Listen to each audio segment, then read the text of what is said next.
Morning, good afternoon, 44 Trading Room. Hi everyone. Hi team. Hi Clifton. Hi Scott. How are you today? I hope ready for a Wednesday yeah, it's Wednesday. Wednesday trading. Monday before the Thanksgiving. Hope the sound is okay. All right, I just get the screen. I just put up the Black Friday sale if you have not seen it yet, so it's still on. If you are interested, please just go to this landing page with the Black Friday sale. It's still not available for US traders, unfortunately, but we are working on it. Hi, Miguel. Thank you very much. Okay, guys. Let's see. Good morning to you. Thank you for the feedback. All right, traders. Actually, it seems like that this market is unstoppable. Actually, this is the title of my newsletter for today. It's just a crazy, crazy strong market. Seems like it's heading to the moon. And nothing is just threatening the markets, even not the tariffs, because yesterday, as you know, Trump just promised some more tariffs towards China, Mexico, and Canada. And actually, he told that the tariffs are going to be on his inauguration day already. So he's not kidding, guys. But you know what? US stocks just staying completely resilient. Not all of them, but most of them, even the big tech stocks, except of NVIDIA, made a huge run yesterday. Microsoft higher, Meta higher, Amazon higher, as I've seen Google as well. So they are going to be on my watch list. And today, though, we see a little red here in the pre-market, but not a big one. And so far, GDP numbers released and unemployment claims too. Both of them came along with the expectations. Core durable goods orders lower than expected, and the goods trade balance, it was a bit higher than expected. This is a good one. And the prelim wholesale inventories, it's worse than expected. So quite of a mixed news, but still, as I've told you, this bullish sentiment cannot be stopped before here the Thanksgiving Day. Chicago PMI coming at 9:45. And 10 o'clock, we will get core PC price index. Guys, this is, as you know, Fed is following it and watching it closely. So please be careful around 10 o'clock. I'm going to be here with you in the guidance room. Hi, guidance room traders. Hi, Lionel. Okay, Lionel, please let me just answer in the guidance room for your questions, okay? I wrote the email in writing, but I just would like to talk about it rather, okay? If you let me. Thank you. All right, traders, so back to the market. Seems like the 10 o'clock is going to be a make or break for the bulls. I can imagine that a bad reading of the or a bad number of the PC price index can just a little bit push back the bulls. But you know what? After that tariff threat and so on, and they just do not stop. I don't know what to say, but let's be careful around 10 o'clock. 10 o'clock again, core PC price index, pending home sales, 10:30 crude oil inventories, and that's it for today. As I've told you, traders, and not just me, but DVG and Scott talked, they were just talking about it yesterday as well, that tomorrow is Thanksgiving, and the market, and like us as well, we are going to be closed. And indeed, I've seen that, guys, please just correct me if I'm wrong, but I've seen you taking a poll around, about the Friday trading, and as far as I remember, we agreed it's not going to be open. I'm in the room, so please let me know if I'm wrong. I was now focusing on the trading as well at the same time. So indeed, but tomorrow for sure, no market and no room. Okay, enjoy Thanksgiving with your loved ones, with your family. This is the first, and turkey or something else if you are vegetarian. Okay, guys, now let's just go back to the market. Market is very much extended to the upside. This is, I think, obvious for everyone. But when we have such a strong bullish sentiment, we cannot call it completely overextended. Why? Because it doesn't seem like it wants to stop or stop. I just would like to warn you again. I just made a little search how the market is doing after Thanksgiving and like after Thanksgiving and between the New Year's Eve. And you know, we have the Santa Claus rallies still on, but before that, I am expecting at least a small pullback. Like um, I cannot see this market running like 20 more days in a row to the upside, okay? So I can imagine a pullback around the back to this between 280 or 580 and 590, like 585 area. 585 is a kind of a strong support as well, indeed. And after that, might we are going to start another run to the upside.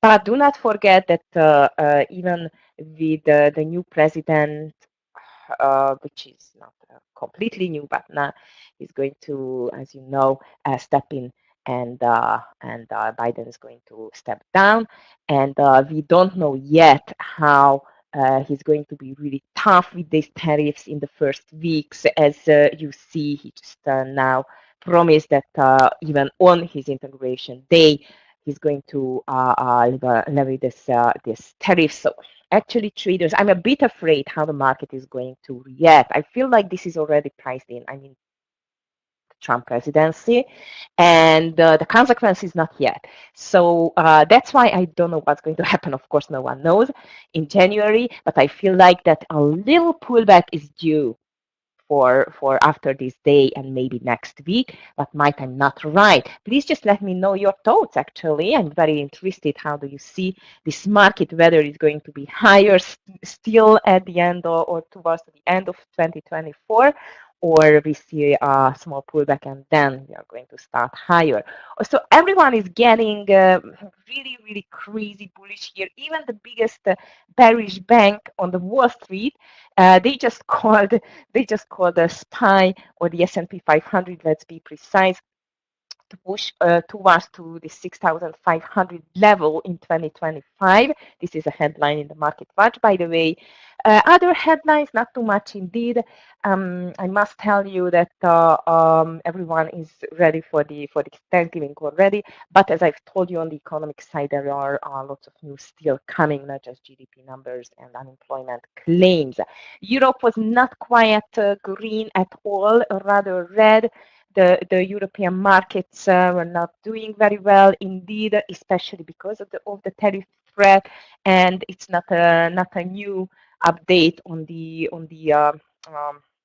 car industry, auto industry in Germany, especially Volkswagen, which is in a big problem. And unfortunately, I just read that the Bosch, I don't know if you know that um, name, guys, in the US, but Bosch, I'm sure you know that.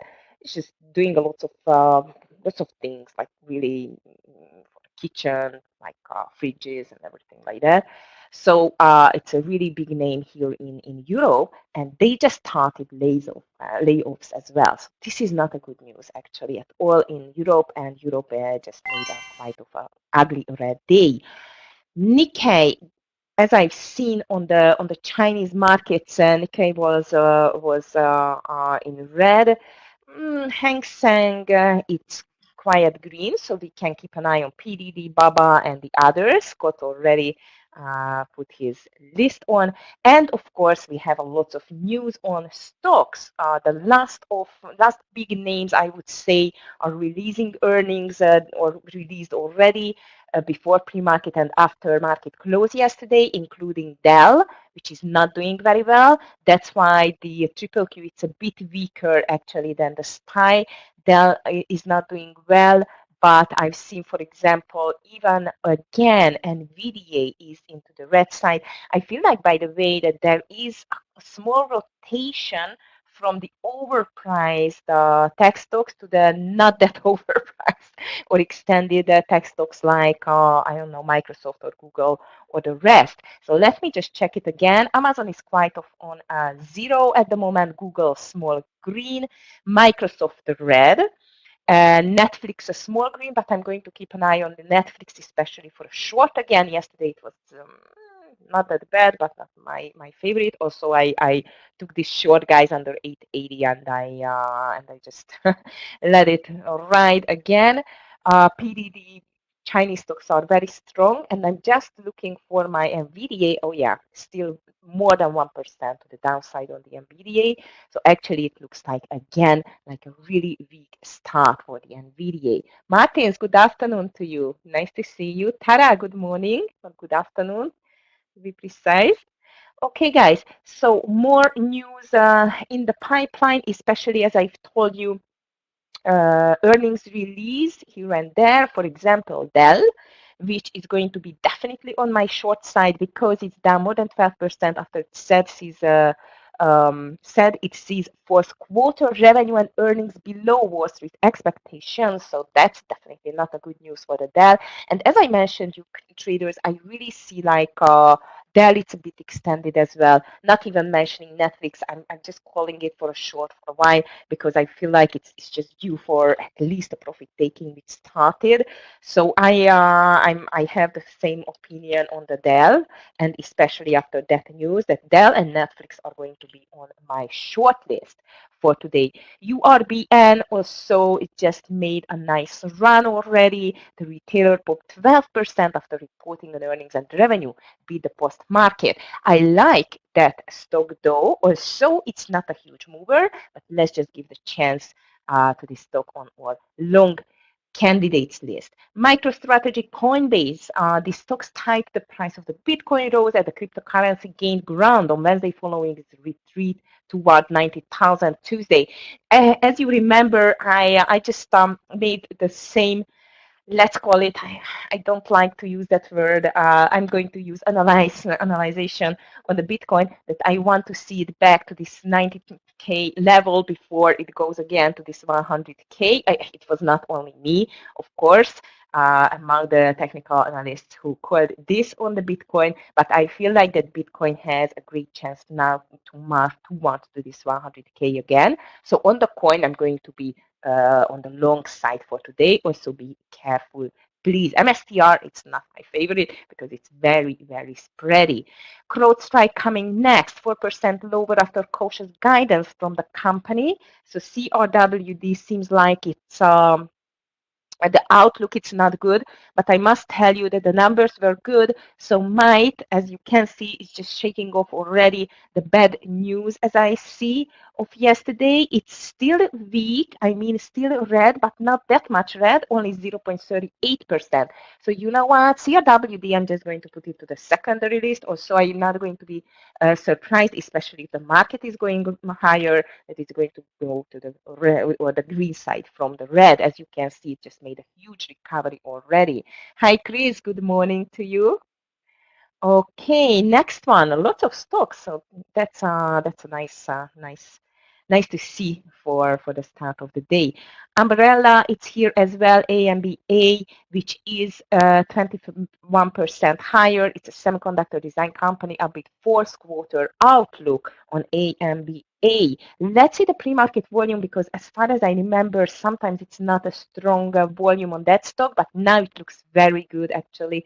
Bit too much for me, up again 20%, but you know what, guys, this is the new normal, so it still can go maybe higher. I'm going to put it just to the first list, and the pre-market volume is quite of okay, 185,000. Hi, Steve, nice to see you.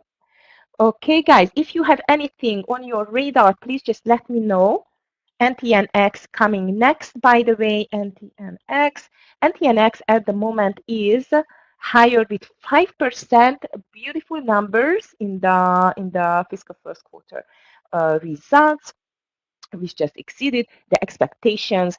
A bit too much to the upside in my opinion, but what, it's not too much in the onto the upside in this market, but still looks like that might it's able to continue. I'm not very much satisfied with the pre-market volume as it is just 54,000, but let's just give the chance for the NTNX as well to see whether it can continue higher after the bell. Hi, Ty, good morning to you. Okay, what else on my list? HP Autodesk is still here. HPQ, 8% to the downside, and not a huge mover. This is my problem, but I know lots of you like this stock, and as I see, even Scott just called it on his list, so HPQ can go to the short side. UMAC, Steve? What is that? Never called or heard of this stock. Unusual machines, common stock. Okay.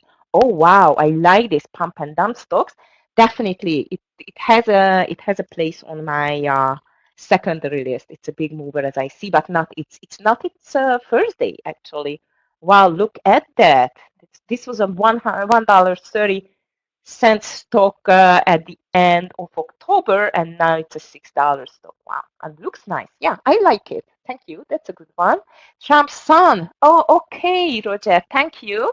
Roger has the news about this UMAC, and yeah, definitely this is a Trump stock or Trump's son stock. Let's be precise, which is guaranteed to go higher. Look at only DJT, right? Okay, thank you for that tip. UMAC can go for secondary list and definitely to the long list. Autodesk is the next on my list. ADSK, not a good news, 7% lower. Software company, first quarter forecast came in below analyst expectations. So ADSK is one of my favorite short candidate after Dell. Why? Look at that daily chart. This is just perfect. Due for profit taking after this bad news just can go even lower, big mover, but low volume. So it's not my ultimate favorite, sorry, because the pre-market volume is only 33,000. So I'm going to put it to the short list because I love the daily very much and the fact that this is a big mover. However, with these stocks you can do one thing: lower your share size, guys, because the spread usually it's like $1 at least. It just can bite you. Okay, so be careful with that one. All right. Autodesk, HP, Workday. Oh yeah, I know I forgot something.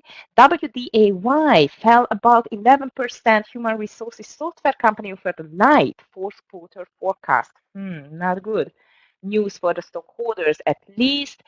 For us who are looking for short, this is a fantastic news, and I like the pre-market volume over 200K. That's good.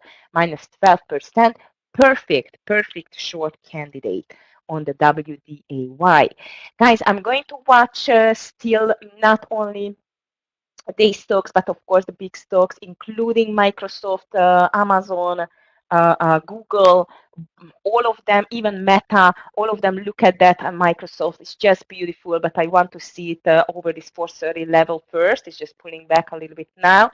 It's just crazy. Amazon, insane, really insane. I think it's just pushing up now because of the holiday season, indeed. So Amazon looks very nice for continuation, but only over pre-market highs. Be careful with that one as well. Meta and Google, all of them on my watch list. If you still have anything, please just let me know in the chat. I'm just checking the gainers and losers quickly. Where are they? Just a sec. All right, now let's see. I have some $7, $9, $10 stocks as well, as I see. All right. Last. Okay, MST are definitely very strong, 7% higher. You know what? I'm going to put it to the secondary list if you like this stock. As I told you, because of the spread, I'm a bit careful with that. Oh, and I forgot the Chinese stocks. As I've told you, Chinese market was quite strong. So we can watch even these Chinese stocks to the downside. Just checking here. UNG gas is going down. That's interesting. It's a gas ETF. Okay. $20, $30 stock HPQ, which we just wrote in as well. Not too much more. So let's see just this PDD. This but not last. Okay, so PDD at the moment, it's higher with 2% and quite of a strong pre-market volume. And I like this green hammer, which was formed not yesterday, but the day before on Monday. So let's see, it's 101.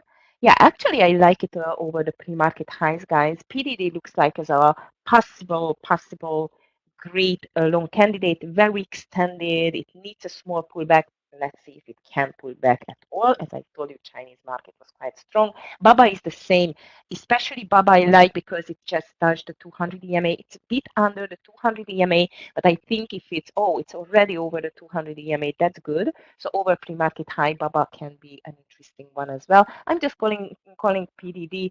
Exactly if I'm calling PDD, I'm thinking of all of the Chinese stocks. So just pick your favorite, but Chinese stocks were to watch as well. Okay, traders, I think my list is ready. Here we are. So long URBN, Coin, Amba, and TNX, and PDD, and BABA. Dell, Netflix, HPQ, ADSK, WDA, Y to the short side. And well, let's see how the market is going to perform just one day before Thanksgiving. Well, as usual, I'm just moving to the guidance room. Please don't forget if you have any questions regarding strategies, markets, trading, tax accounts, Black Friday sale, anything like that, please just write me an email or you can just come over the guidance room and ask me personally. I wish you a great holiday, really a beautiful one with your loved ones, with your family. Enjoy traders, and I'm going to see you on Monday, as Monday is going to be the next full trading day. And starting of December, the last month of 2024. Let's see if the Santa Claus is coming with its rally. Well, it's already here, as I see on the market. So be careful today. I think after the first hour, everything is going to slow down. Volume starting to dry up as well. But I think we will get a really good morning session. And 10 o'clock, please be careful because 10 o'clock core PC price index is coming. So have a nice one, traders, a green one, and enjoy your holiday. Hi, Jennifer. Good morning to you. So bye, everyone.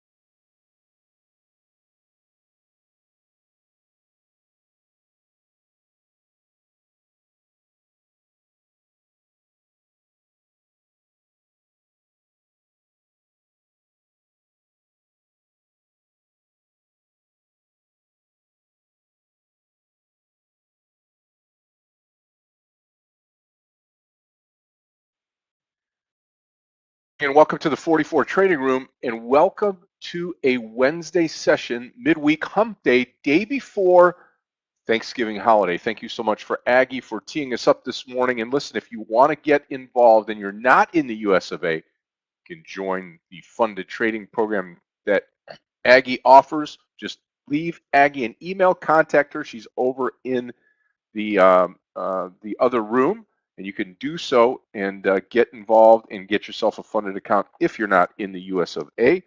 And Aggie will take care of that. Got a Thanksgiving special going on now, and looking forward to having everybody here in the room. Well, welcome to Wednesday, day before Thanksgiving. As Aggie said, it is going to be a bit slow here as we get into the afternoon session today. So let's get this out of the way this morning. Let's get some great trades. Let's make some great money, and then let's get on with the holiday. Remember, we are going to be closed tomorrow. The market is on holiday, and we're going to have the room closed on Friday. So enjoy the time with your family, your friends, love the ones you're with, and enjoy the holiday if you celebrate it here in the US of A and around the globe. All right. Let's talk some markets here, get you prepared for the day, get you dialed into what you need to know about for the day to be successful today and to be a green trader. You know, we've been averaging the upper 70s here in the room on the percentage of profitable people. And again, this is one of those days where we got to be focused because it's one of the days that people will get out early, start to travel for the holiday. So the volume will be lower, and we're going to try to maneuver around that this morning. We'll start off with Asia in the overnight session where we saw the Nikkei lose 307 points. The Hong Kong Hang Seng up 442, up over 2% in Hong Kong. Shanghai up 50 points, up 1.5%. And then Europe, red across the board. Imagine that. German DAX down 109. FTSE in the UK down 20, and the CAC 40 in Paris down 79 points. So you combine that with Asia, you only have 2 markets up, 4 markets down, putting pressure to the downside here in the US of A. And that's exactly what we have, except for the Dow. Dow's up 48 points on the pre-market, S&P down 3, and the NASDAQ futures down 38 and 3/4 this morning. Oil's up 16 cents, and yes, if you're in the gold patch this morning, you're up 20, almost $30 this morning, 29.80 per troy ounce to 26.76.10 per troy ounce for gold this morning. Actually just changed now, up 30 points, 26.76, excuse me, per troy ounce. Silver's up 8 cents, copper's up, platinum's up, palladium is down this morning. Headline news, futures just kind of little changed here. We're meandering to start the day as Wall Street awaits the Fed's preferred inflation reading. That's coming out. Treasury yields fall as investors await the Fed's meeting and their gauge, and that the 10-year Treasury fell more than 4 basis points. Wow, that's big here. And they're waiting the October spending and income, which contains the expenditures or the PCE, and that's going to be at 10 a.m. this morning. So we'll have that pause. Watch your trades before 10 a.m. Let's not get stuck in anything if the market wants to continue or reverse here in the marketplace. And that's really about it. Drone maker, unusual machines soar after Donald Trump Jr.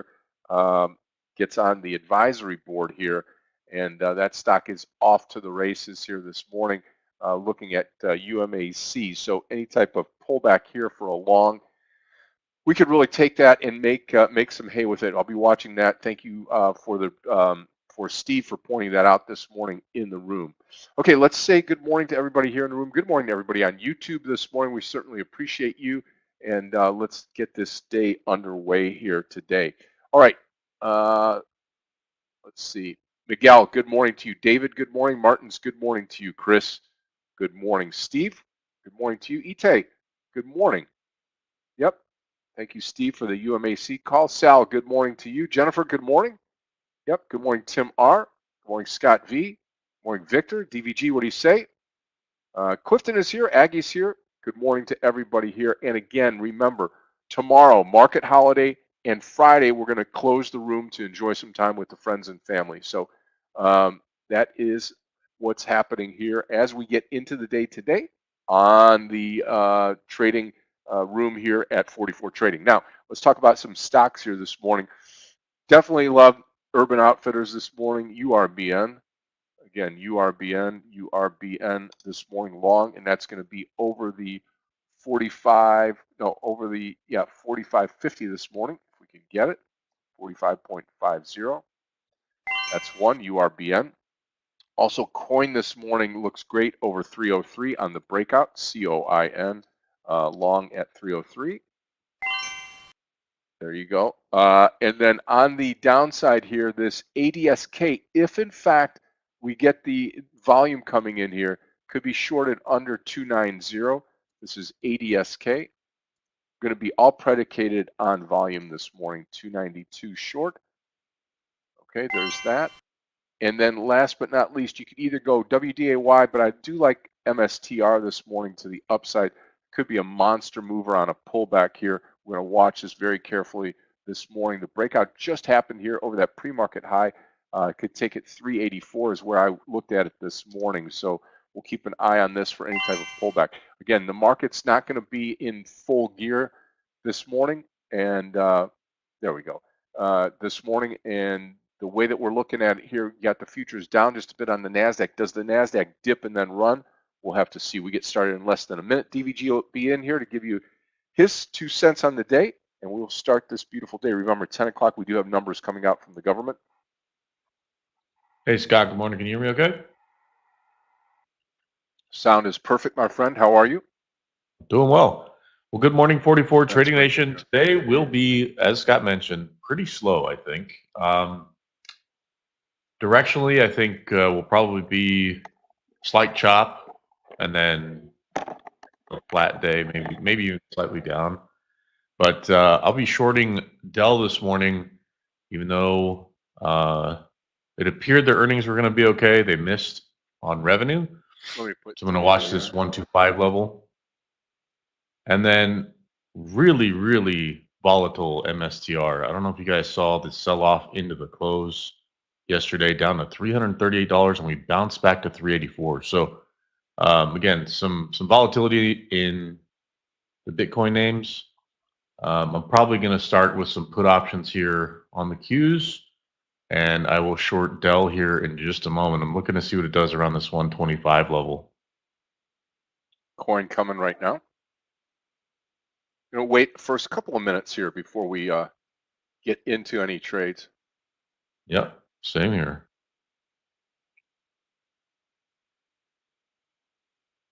Okay, there's a nice move on Dell. We'll bounce. See what it does here. I'm going to short Meta here. 573.10. Yeah, 573.10. I'll put it out there. Meta. There we go. Just like that. Where do you want to get into that Dell trade, DVG? I like it right here. I like that, granted there's a pop. I don't like the fact that I'm looking at the level 2 and there's some weird volume moving around.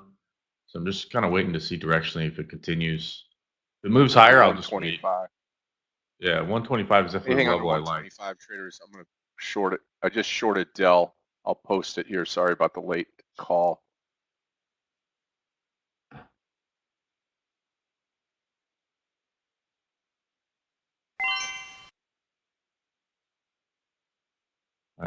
If Meta continues to break down, I'll add to it. Watching the Qs here to see what they do. Target. 124 target on Dell, DELL. I'll cover off here at the break of 124. Hopefully we get it. About 12 cents to go on DELL. Quick short this morning.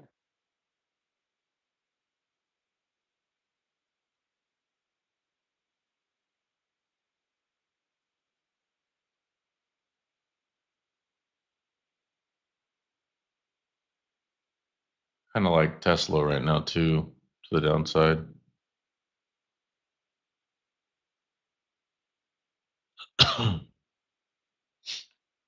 Let's do it. 339.20 Tesla. Short. Okay, URBN is going to be a go at 45. URBN long at 45. I'm in the Dell trade right now. Nice move on Dell. I'm going to add to Meta here. And if we break the close on Tesla, I'll add. Look for something in that 337 area. URBN target's going to be 46. Got the Dell break now. I'm going to cover off right here at 123.59. I am out 3/4 of the trade on Dell. First trade of the day, a green trade on the Dell short. Thank you to DVG for pointing that out this morning on Dell. Now I'm long URBN at 45.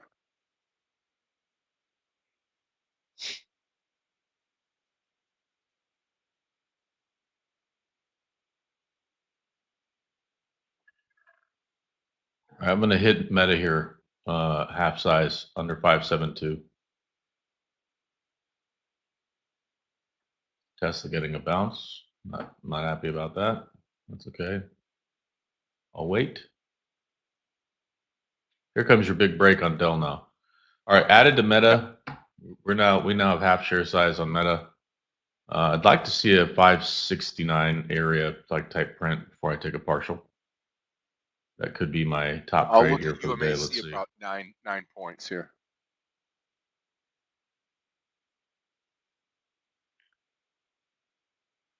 All right, I'm gonna probably get out of Tesla here. Waiting.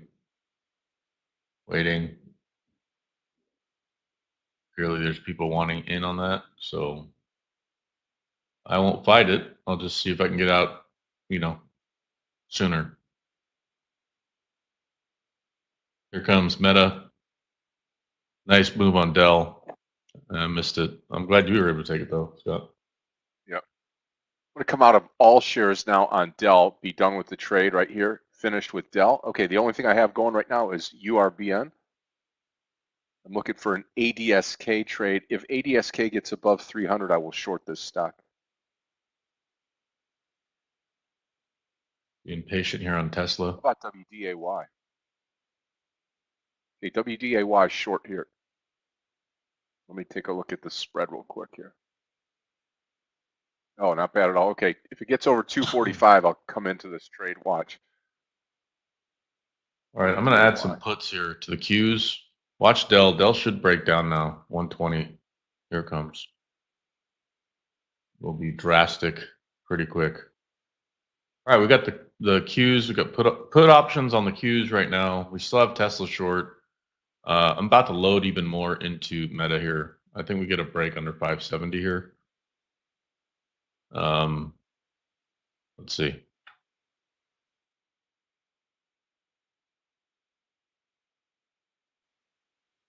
Yeah, I'm just reading the notes here. Yeah, so hey, Jim, Scott and I are not going to be showing up to the room on Friday, frankly, so we could all celebrate the holiday with family, etc.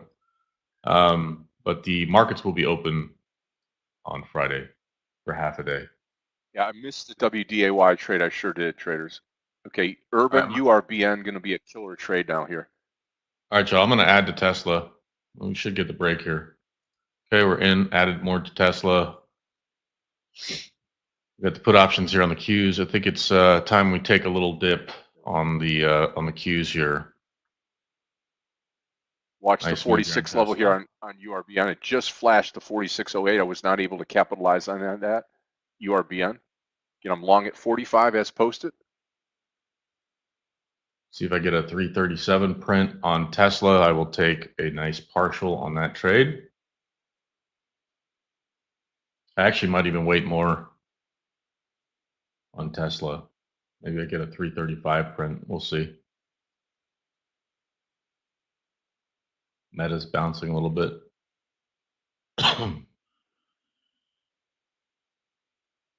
Here we go. Perfect. Perfect. Come on, Tesla. Is UMAC halted? It is. Interesting. Okay. Might have a play here. Watching URBN now. I just missed the top on URBN. Now I'm going to deal with this pullback. Okay, Chris. And I missed WDAY. Wow. Look at Dell go. Nice.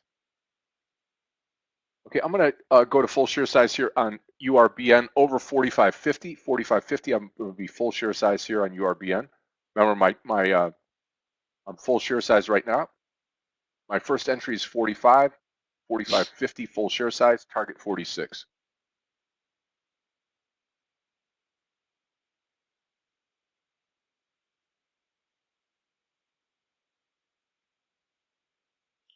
Okay, Tesla should break down here any moment.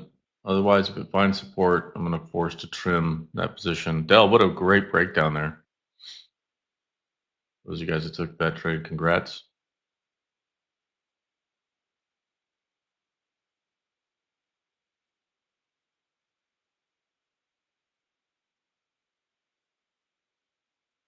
Apple now pulling back a bit.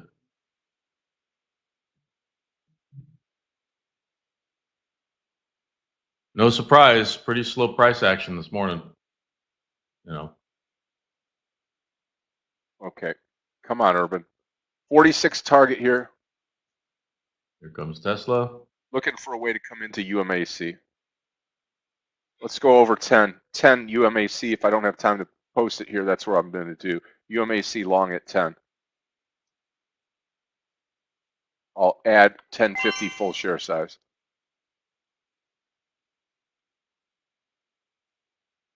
Watch it here. $10 UMAC.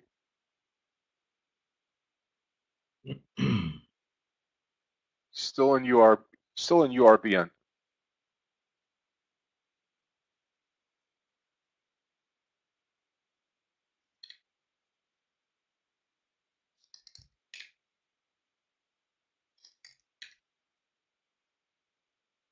Here comes a break on Tesla. Here comes a break on the Qs. Let's see. I'm going to wait a little bit more on the put options here for the Qs. Let's see if we get some follow through. I'm going to take a partial on Tesla here in a moment. I want to see a little bit more. We're getting a nice solid sell bar here. Let's see if we can get to that 335 print before I take a partial. Getting close. Getting close. Anything in the 336 I'll take. Meta, nice drawdown here. Let's see if we can get a little more.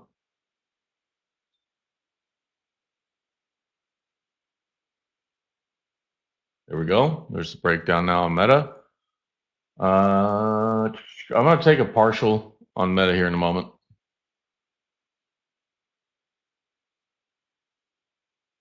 See if we get a push into that 570 print. If I get anything in the 569 for sure, I will take some off of Meta. Waiting for the break now on Tesla. We should get a little more here. I want to see a 336 print at least.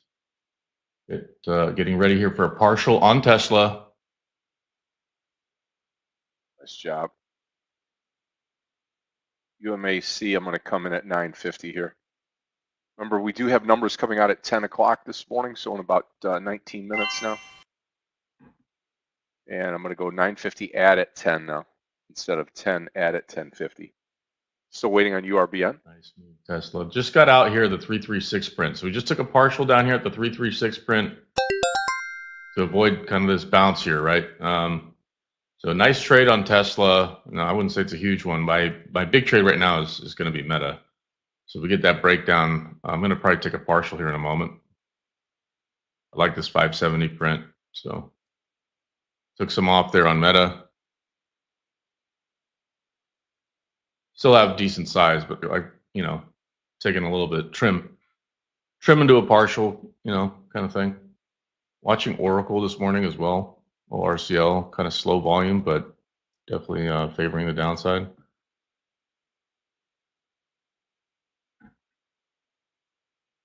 Good morning, Vivian. For those of y'all who celebrate, happy Thanksgiving. No, we won't be able to celebrate that one together, Morning, but Vivian.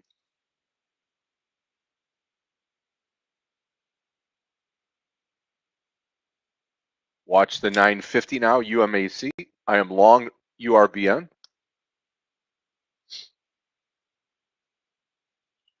I'm always curious, how many of you guys are hosting Thanksgiving versus going somewhere for Thanksgiving?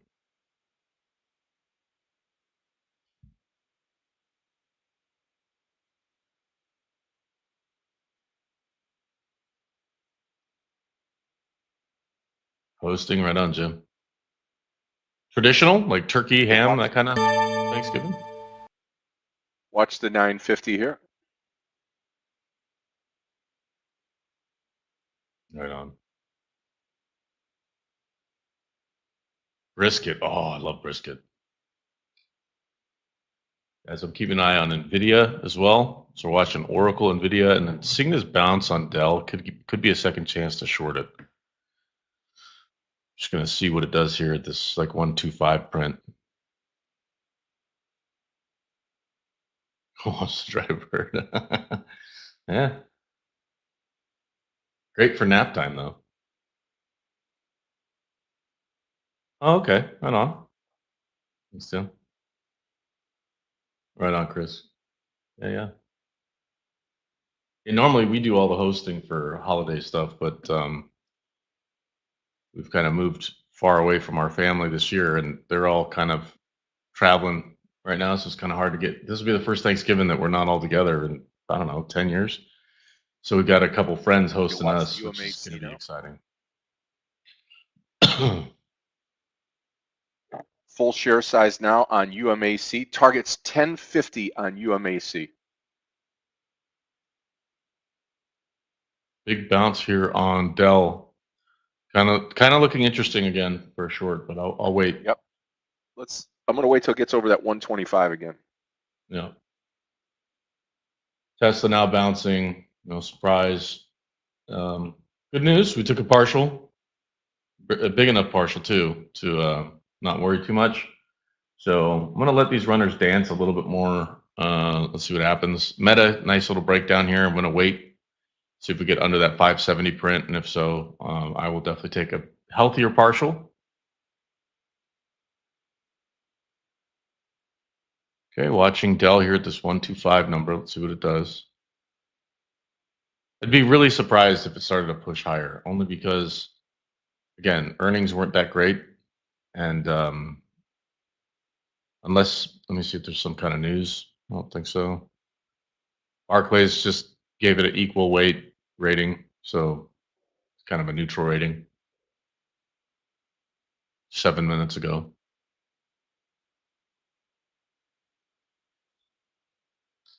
Come on, Meta. Waiting for you to break 570 now. Any moment. Any moment. Look at coin. Wow. There it comes. There it goes. All right. So we're going to take like a big partial here on Meta. Guys, that right there. This is going to make my day for sure on Meta. It's a nice breakdown here. There we go. There we go. That'll work. Right there. Just right. 57. 516.9. 57. I will take that all day long. Beautiful. 4 points. Big trade for me, guys, on Meta. Still hanging on to Tesla, barely. I mean, we're turning slightly red on the running shares here, but I don't mind just because we took a big partial. Again, rule number one.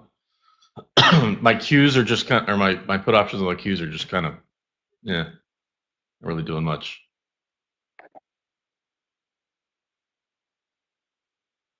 Yeah, 125 levels, big opportunity here for Dell.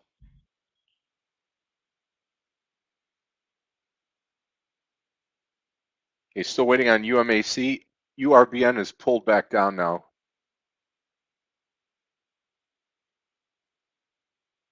All right, Tesla might be forced to get out of the last couple shares here. I'll wait. Not much longer though. Still a profitable trade.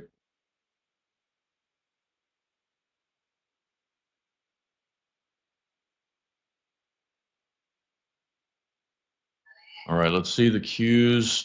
If they continue to move higher, I'll dump these put options.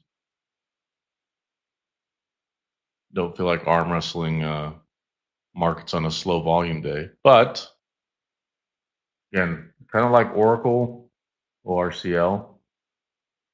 I probably won't do anything with it just because it's too low a volume now. I think majority of that move is over. But Dell, I think, is going to get some action here in a moment.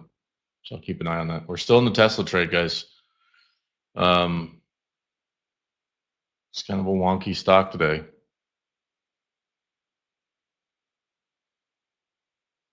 Come on, UMAC.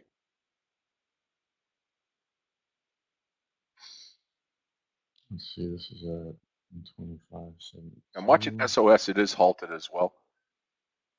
Yeah, MSTR looks good on the breakout here. Absolutely.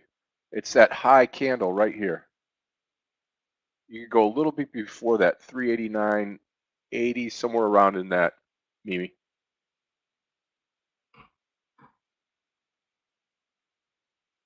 Here comes Tesla. All right. I can still hold on to them. Tempted to add to it, actually. I like this breakdown. You know, right here at the close, no surprise we're seeing some buyers step in, but I don't know. Just got a feeling we should break down on Tesla here. NVIDIA kind of hanging on to that 134.50 area. Again, I think this is where NVIDIA is going to maybe stay for a while in this 130 to 140 range.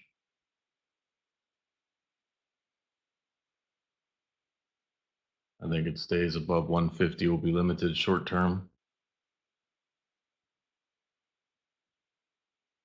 Meta working out really well for me this morning, y'all.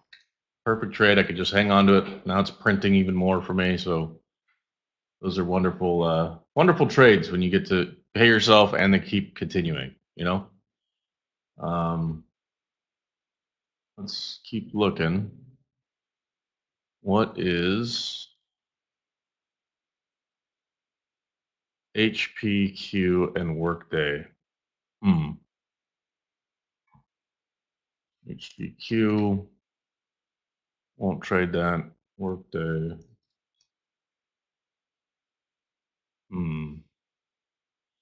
Yeah, they had a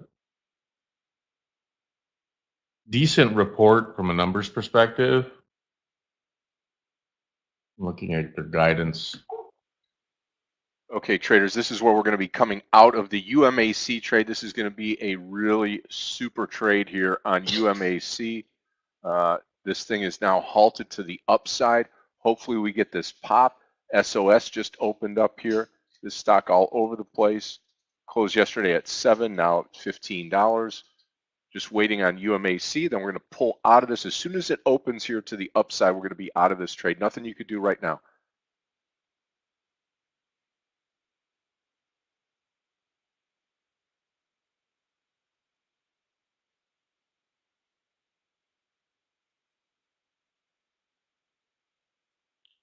I just pulled that up.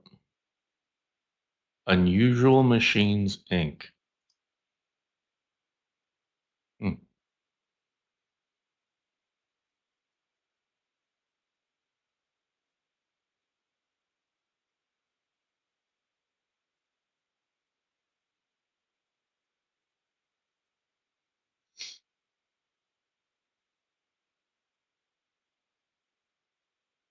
Keeping an eye also. This one was DVG. We talked about it in the pre-market. This is Donald Trump Jr. getting involved on the board. So I see.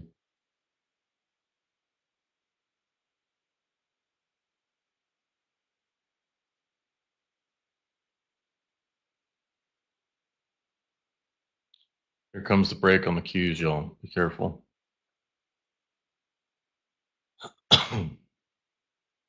Wouldn't mind a 505 print. I'll take majority of my put options off the table.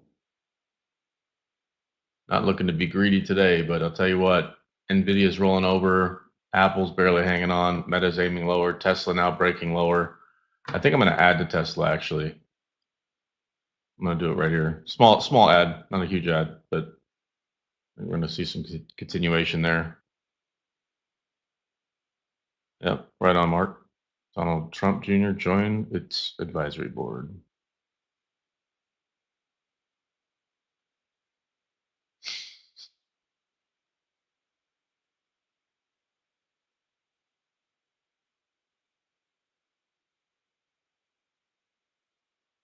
just have to have it open up here. UMAC still in the urban trade. URBN. Chicago PMI did come in. 40.2 versus 44.9 estimate. So a little light. PCE data coming out in a few minutes here at 10 o'clock. Yep. Should be interesting here if we get a glimpse into that that number for the markets here, especially being a pre-holiday trading day today. Mm-hmm. So I'm keeping Amazon up right as we go into that, just because they're going to talk about personal income, personal spending.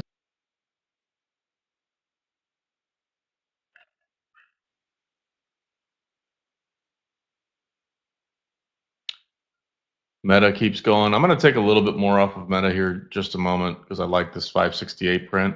I'll just keep kind of adding points as we go lower. Right here, taking a little more off. That works for me. You still have plenty to keep going. So if it breaks down further, great. We'll just make a ton of money. Here's the 505 print we just got on the cues. Now I want to see an actual snap. I want to see a break. Let's see if we get a real break. And if not, who knows? Maybe I just break even on these put options. But that kind of looked like a little bit of a fake out here. Hope not.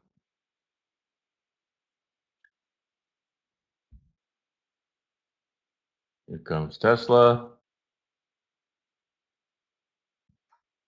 Nvidia now at the low of session. Okay, there's Meta. Thank you. I have this UMAC up now. I'm watching it with you guys.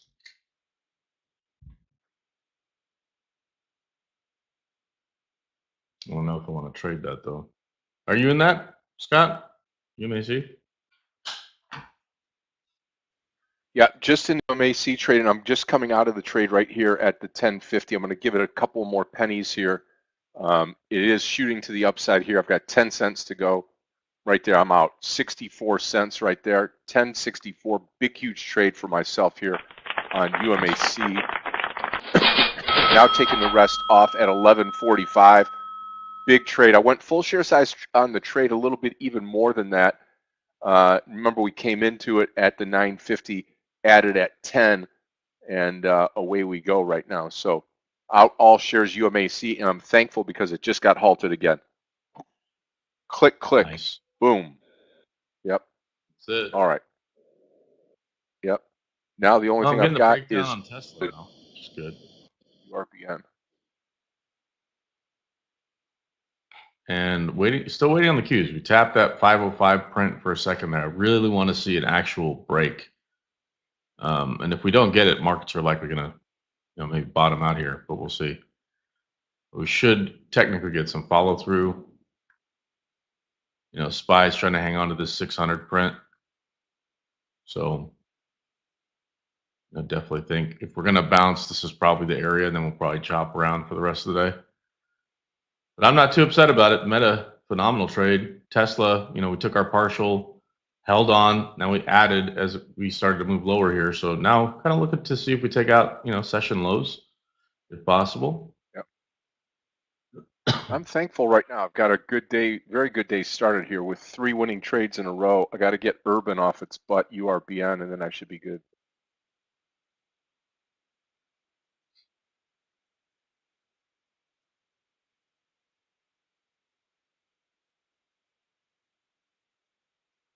Keep an eye on workday right now.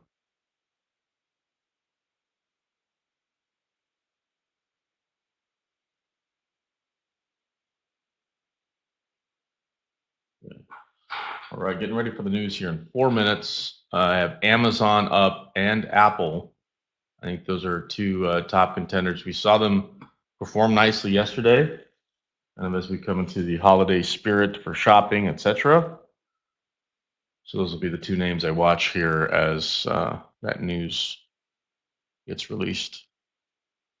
WDAY now up on the high of the day. It could be setting up for a decent short for us as well. WDAY. Mm-hmm.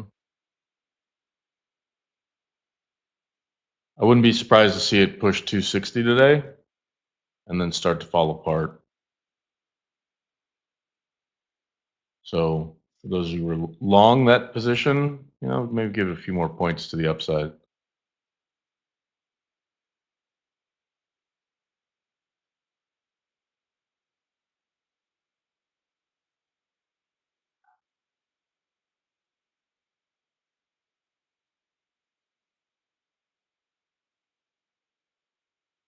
We got such a good crew here. I love it.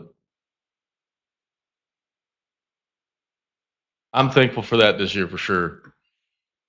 This community, all being welcoming to me joining, and feedback's been for the most part good. And if there's suggestions of anything I could do to help y'all become better traders, etc., or things that you like or don't like, want to hear more of, please share that.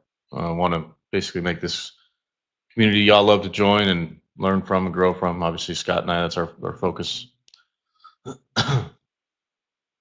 So thank all of you. That's my first thanks prior to Thanksgiving. So thank you, thank you, thank you. Good deal. Good deal.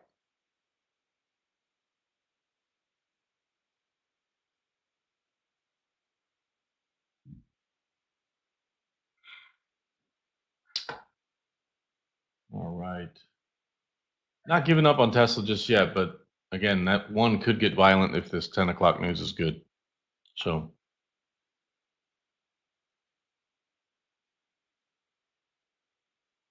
keeping an eye on Amazon here. You notice people are trying to step in ahead of this news, but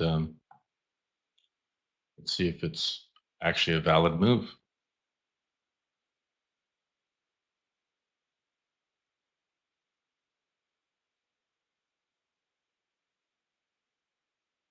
20 seconds. Let's see if we get this news here. Pull up what's Microsoft doing today too. Google maybe. Yeah, just sideways. Shop. Let me take a look.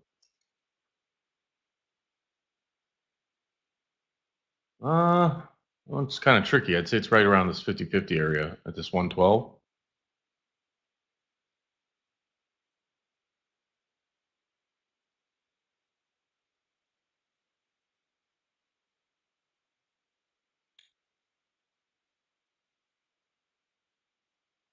I don't mind it. The only concern I have is it making like a consolidation base up here at the highs to push higher, you know?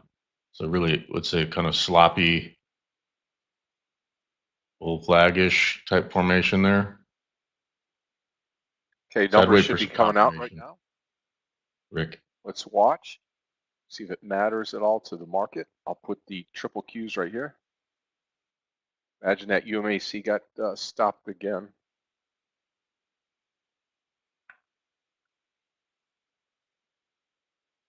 PCE inline month over month. All PCE data inline. Personal income plus 0.6. Plus 0.4 inline. Okay. So basically core PCE year over year 2.8 versus 2.8 estimate. It was 2.7 prior, 0.3 versus 0.3 on month over month. So literally right on the nose. I won't say it was a nothing burger, but it definitely is not. I think the expected move was going to be that personal income and core PCE would be a little stronger. So do markets retreat a little bit? Maybe. That's kind of what I'm in the position for. Yeah, I mean, they're already on a downward slide, so the Q's breaking the lows right now. So Yeah. we'll see what happens I here. think the big one is personal spending month over month, 0.4 versus 0.4, estimated 0.6, or sorry, 0.6 prior. And going into the holiday season, that really kind of messes up seasonality for, look at Amazon. Right? Does it hold 205? Probably, but I think there's concern around people spending more money during the holidays. I'm going to probably take some off here on the put options I have with the Qs. Nice little profit, but thought we'd get a bigger break to the downside, and I'm probably going to dump the Tesla trade if it continues. This green bar here. Anything over that 200 EMA, I'll dump it. Still a profitable trade, but giving some back with the remaining shares in that small ad I had.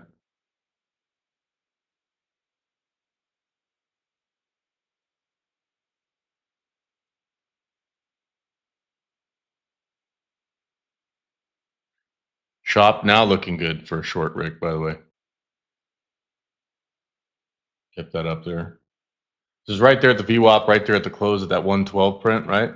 So it easily could have pushed higher, but now you have a lot of things moving in your favor, right? Your stop could be over the 200 EMA, which is right about 112.25-ish.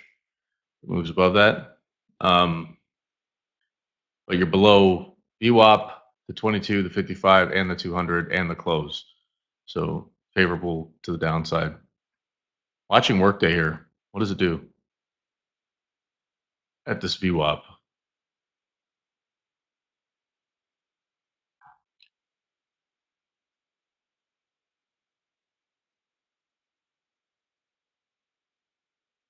You got it, Rick. Yep. Crown. Okay, I'll take a look. I actually had that up on one of my screens earlier. Oof.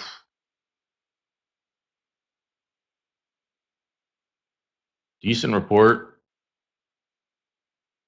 Beat top and bottom. It's a fun one. What was that, Mark? What do we do during earnings?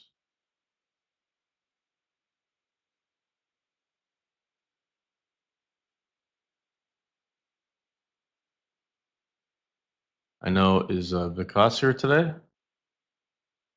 Vikas, what do we do when we see earnings? What tool do we use?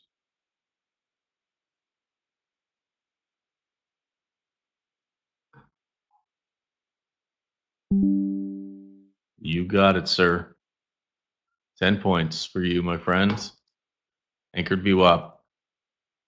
That right there, if you played the Anchored VWAP on crowd this morning, you're winning.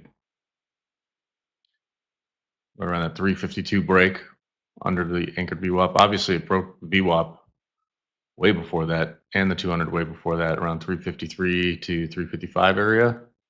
So Mark really liked that position. In fact, I might take a short right here. Let's do it. Market fill, sure. All right, not the best fill. 345.30. That's a small size, but I'm taking crowd here short. Just hit a market fill. I don't want to do a limit order on it. So I didn't get the best fill, but we're getting it breakdown here. Under 344.5, I'll add a little bit more. Should get it. Okay, right there, adding. Thanks for pointing it out, Mark. Oh, cool. Good. Yeah, let's see if I get a little bit more here. 343 print would be awesome. Getting a nice move. Continued breakdown on Meta. Tesla's just dancing around. I don't know if I might just dump this thing. We'll see.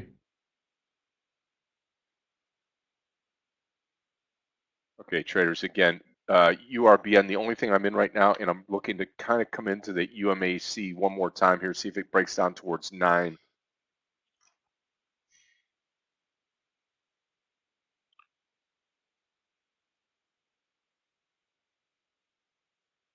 Look at Meta. Printing. I like it. I'm actually going to take a little bit more off here. See if we get that 567, low 567s. I'll take a little bit more off on Meta. Don't mind this little bounce on crowd at the moment. Hopefully we don't get too strong of a bounce.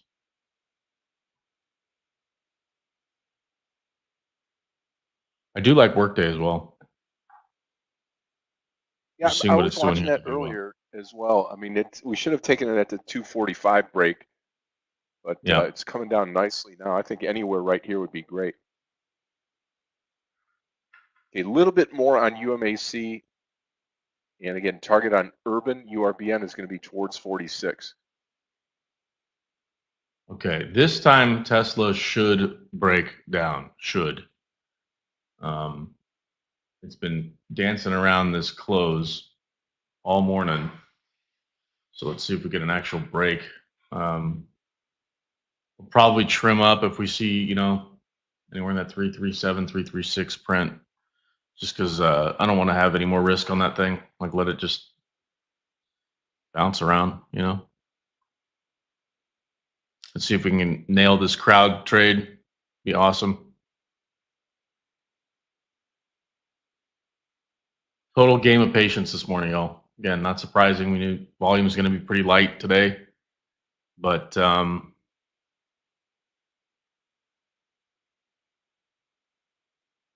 like watching markets in slow motion, No. So,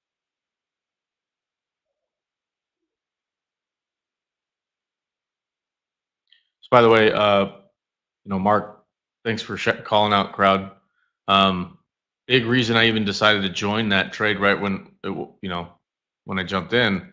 You saw that 346.66 print earlier today and find some footing. We broke that, saw some follow through, and now I want to see the continued flow. And I looked at the level 2. There weren't buyers stacking up there. It's quite the opposite. So should get some follow through here. If I get a couple points out of this trade, it'd be awesome. Meta, just obviously my trade of the day. Just continue to print. Love it.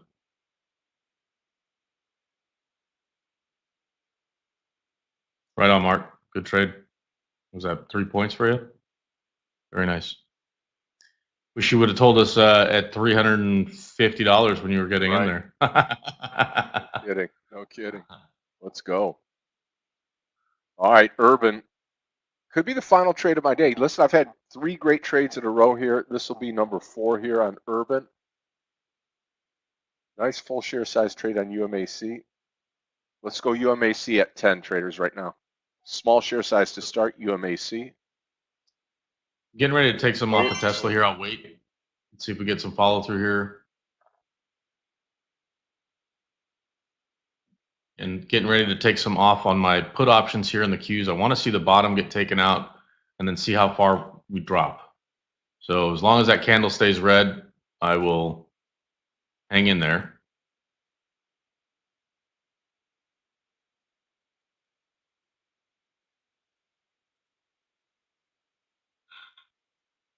All right, I'm taking some off of Meta here, y'all.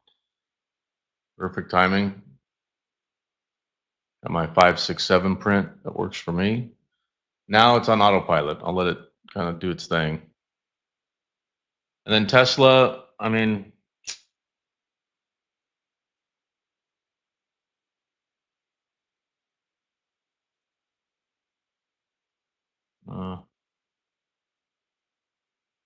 I'm going to take half off here. Not the biggest trade for me on Tesla.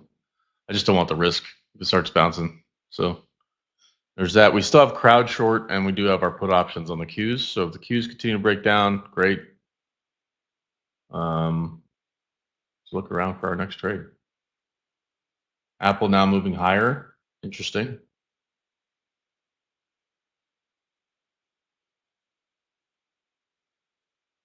All right, workday. Bouncing here off the VWAP, right in this 245 area. Very, very tempted.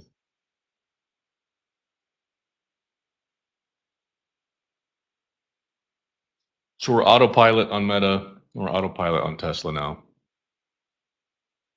Okay, traders, if you're in the UMAC trade, I'm full share size now. Target close to 11.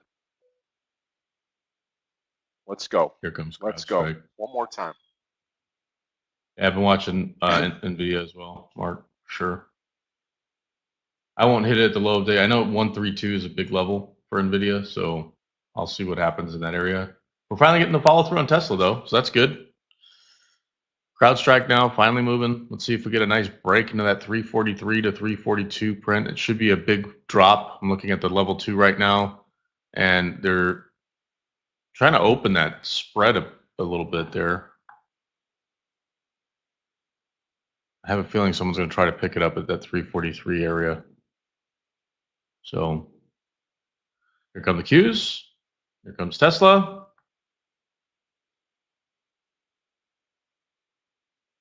All right, guys, waiting for the Qs now to break 505. Once I see that break under 505, I will take, excuse me, I will take 3/4 of my put options off the table for that slow motion move, but patience paid today. That's for sure.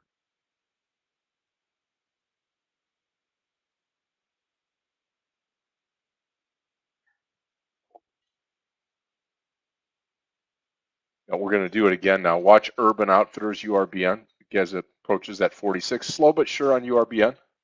UMAC is the one providing all the action this morning. Let's see, UMAC, pull it up.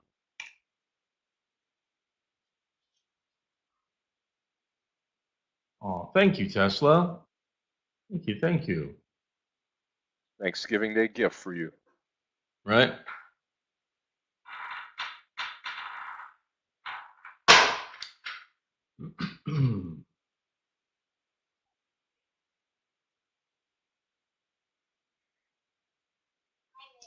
Come on, UMAC. Dig in here. A full share size in the trade, target 11.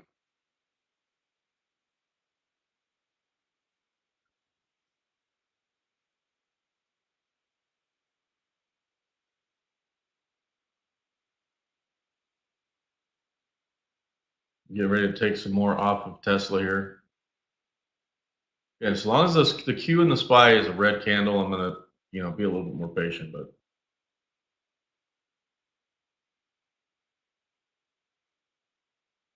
Right on, Vivian. Thank you, and happy Thanksgiving to you as well. Jim, did you short it too? I know you've been all over the Tesla trade. Remember, a couple days in a row, you were just long, make your 3 or 4 points, and get we're out of here. Right on. Yeah,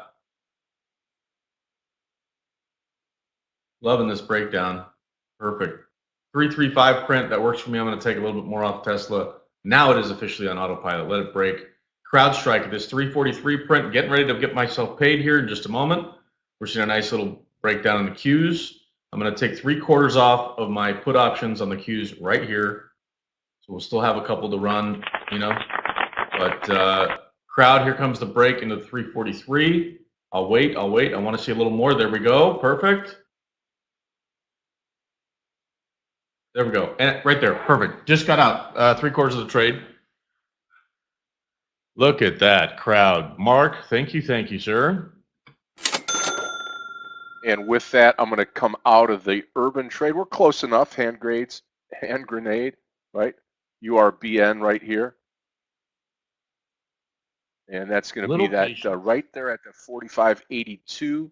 And I'm out 3/4 of the trade. Small share size to see if we get to 46. And I'm into the UMAC trade. 4 green trades in a row to start the day. Let's go. Yeah, absolutely, Jim. You got it. Happy Thanksgiving to you too. Appreciate you being here in the room. Thank you. And yeah, what a monster trade it was on Tesla, right? We just had to hang on a little bit longer than normally I like, but that was the move I was looking for. I thought we'd have got it sooner, but I'll take later and sooner. You know what I mean? Like sooner than later, but what a nice move on Tesla. Good breakdown here. Perfect setup. Coulda, shoulda, woulda held full size, full share size, but I'm not going to be greedy today. We definitely got paid handsomely on the Tesla trade, Meta trade. With a green day today. Absolutely, yeah. Right in front of Thanksgiving.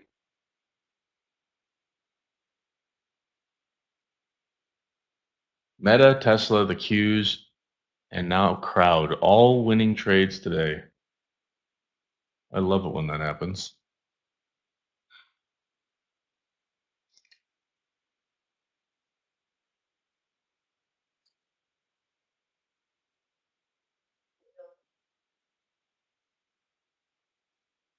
We talk about, again, rule number 1, pay yourself first, right? I mean, these bounces, maybe it's a turning point for markets, etc., or maybe get some continuation. That's why, you take partials so that, you can benefit from the downside move or the upside move, depending on your position, but at least paying yourself and taking risk off the table is the secret to this game. Right now, Tesla, like I could care less. I could literally go back to my entry and I don't mind. Got paid on majority of that move. Meta, same thing. CrowdStrike, perfect time. We talked about that 343 level, finding buyers in that area. I saw them kind of stack up, move up from 341 to 342 to 343 on the level 2. And so once I saw that breakdown, again, rule number 1 applies. Got paid, maybe we turn around. So I'm going to get rid of the running shares. I'm not going to let them go too much further here above my entry. I'll wait, but not too much. For this exact reason, you see how the buyers are stacking up now at the 346 level. So I'm going to go ahead and dump the remaining shares on Crowd right here. So tiny red on the remaining shares, which is totally fine because we got a nice few points to the downside for majority of that move.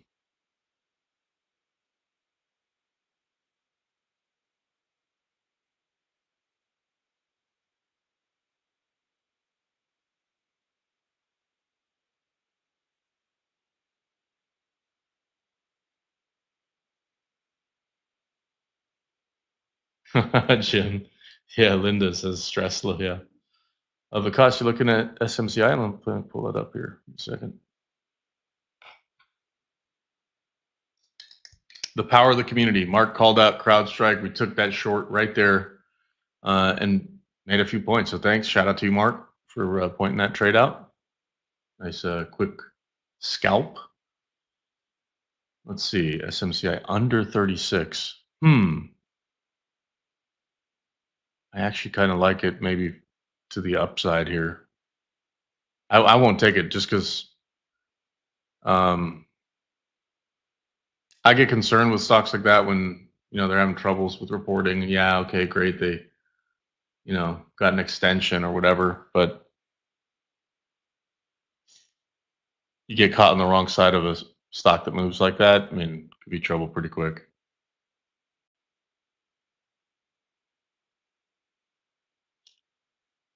I'm watching Dell and Workday right now.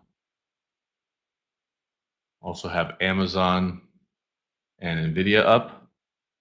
Just keep an eye on what they're doing.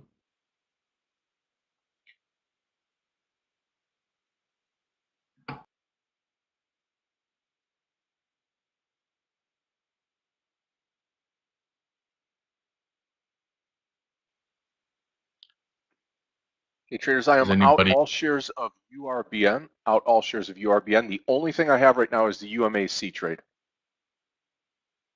Scott, take a look at Dell.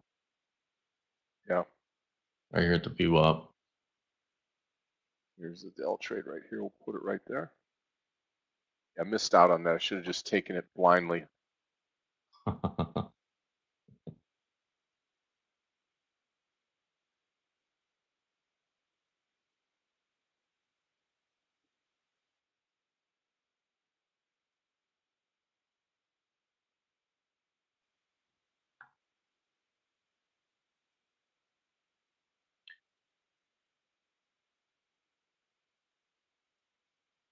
Look at Tesla go now.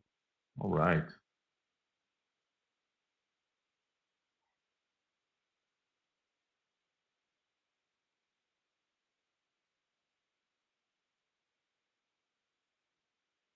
Need to see the Qs under 505 and stay there. So I can hold on to these put options. Nice break on Tesla here. Wow. Wow. Wow. Wow. 7 points to the good on that trade. Wow. That's massive. I'm actually going to take my last partial. It's going to be a 100% zero risk on this trade. And I'll do the same with Meta. So if they break down further, great, but at this point, the share size is so small that, it doesn't really matter. Okay, I like Workday here. I'm going to hit it. Let's do, see what it does here. This 247 print. Okay. I just got a small build to the downside here on Workday. It'll be a very, very tight. It's a small position, so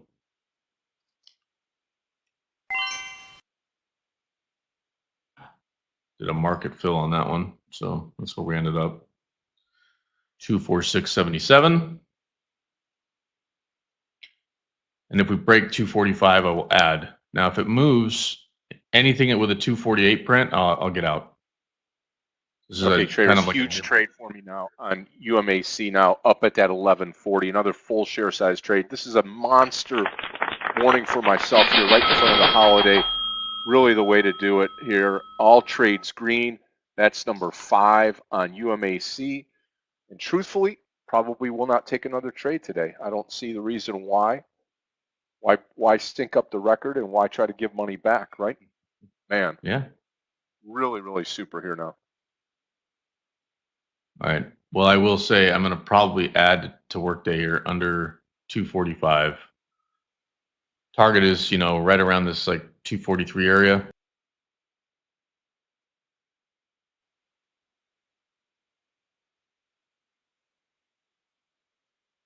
Pretty strong pullback now in coin. And Dell, I missed it again. 125. I was watching that level all morning.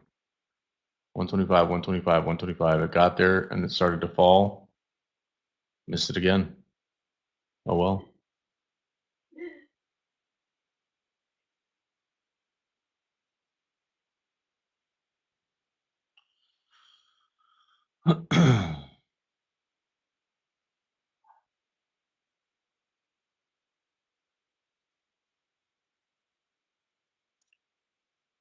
Pretty strong pullback there on coin, Mark. Yeah.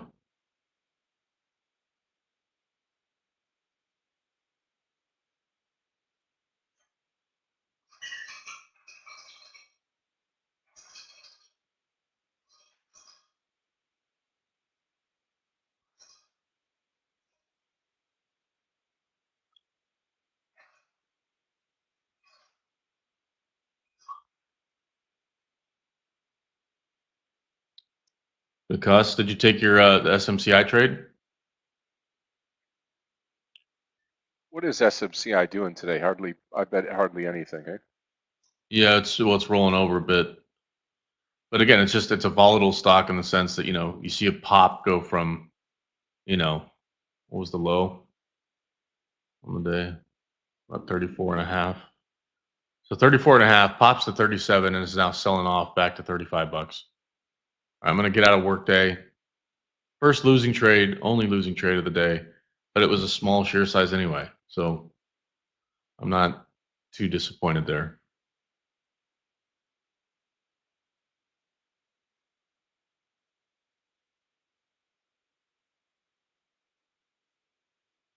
Nice, cost, cool. Mark, what are you thinking on coin?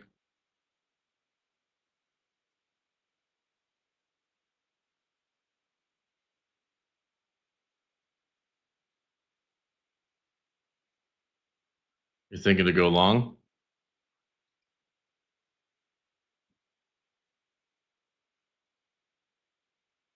I don't know. Qs are pushing lower. SPY's pushing lower now. I'm gonna take a couple more of these put options off on the Qs.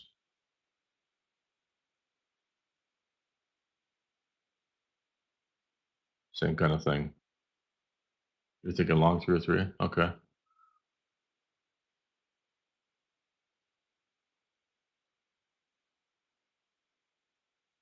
Yeah, the trouble with these names, especially on a day like today where volume is a little bit low, just in general, is that the spreads start to just really open up.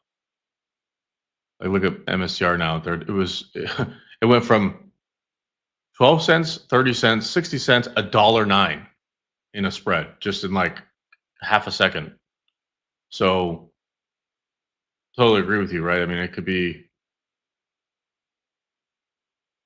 super beneficial, but on a day like today where volume is low and the spreads are getting wider, those stocks can get you in trouble pretty quick, or get you paid really quick. I suppose depends on how you look at it. Continued breakdown, guys. Tesla is at 330 print now. Whew. Coulda, shoulda, woulda, right? I've held that full size. That would definitely have been my trade of the day. Really, Meta was my trade of the day. I hit it with some decent size. Tesla, we paid ourselves on the way down, so I'm not complaining. We still got some shares moving, but just not a whole lot.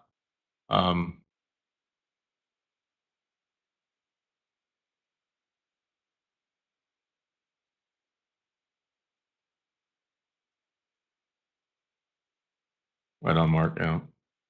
Yeah. Well, I'm watching Nvidia at 132. Like in this 132 print, usually you find buyers.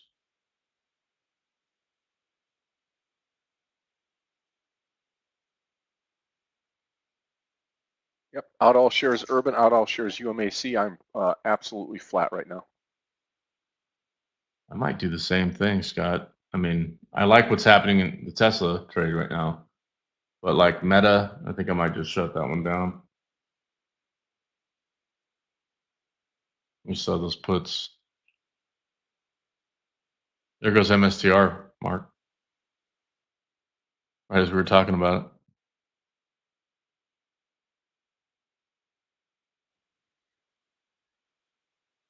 it. I think the key word to your comment there, Mark, is that they don't have Thanksgiving dinners; they have feasts. So they gotta pay for the feasts.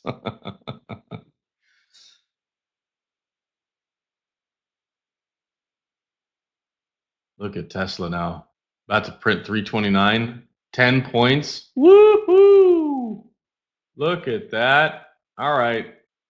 That's good enough for me on Tesla. Maybe.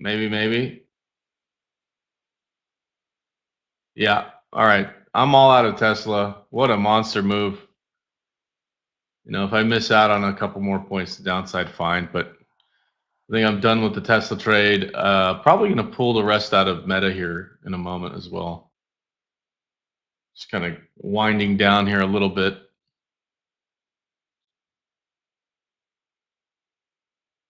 Wow, Tesla. Thank you, Tesla. All right, I'm getting all out of Meta here in just a moment. Let's see what this candle does.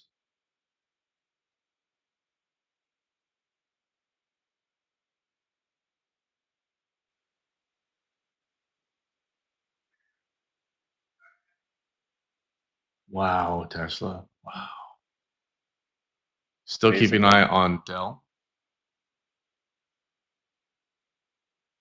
Anybody take that Dell trade at that 125 short? That was a nice setup. Could have done it, what, three times today? Yeah, I didn't mess with it because I saw that bounce off the lows up to 127. I was thinking maybe we get a bounce at the VWAP, but nope. Okay, so we're all out of Meta. We're all out of Tesla. I still have a couple of these put options here on the Qs. Looking for my next trade, and I may not take another trade. I may not. Just depends. Is there any stocks you guys want me to take a look at? Let's see. Colin got it at 127. Sorry, what are we talking about? 127. Are we talking Dell? Really? What? That is savage.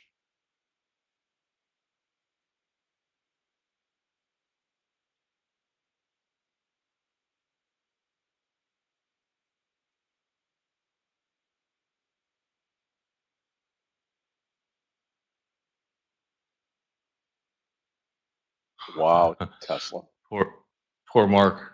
You're probably watching coin right now, huh?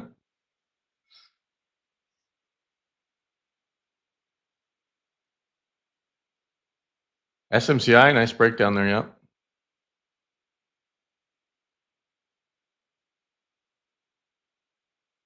That's some ugly price action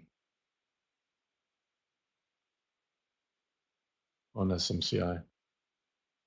It goes back to, so Vikas, I'm glad you were able to take the trade, but part of the reason, even when I looked at the reason I won't take that trade is seeing it bottom out and then really exuberant push to the upside and then have it fail like that. I mean, based on what? You know what I mean? So again, like in that particular stock, given the volatility specifically around the legal issues they're having, I'm definitely favoring it to the downside, but people are buying it up in anticipation because they make a lot of money. Make no mistake. They have plenty of business, but how can you believe if you can't believe the numbers? How can you invest in that company?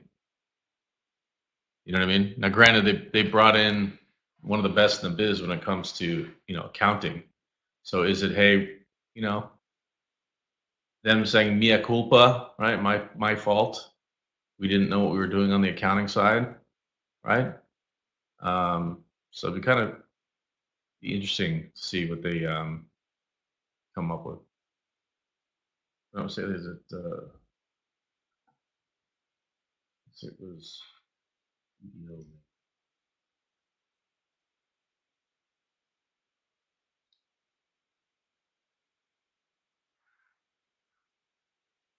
That is PDO.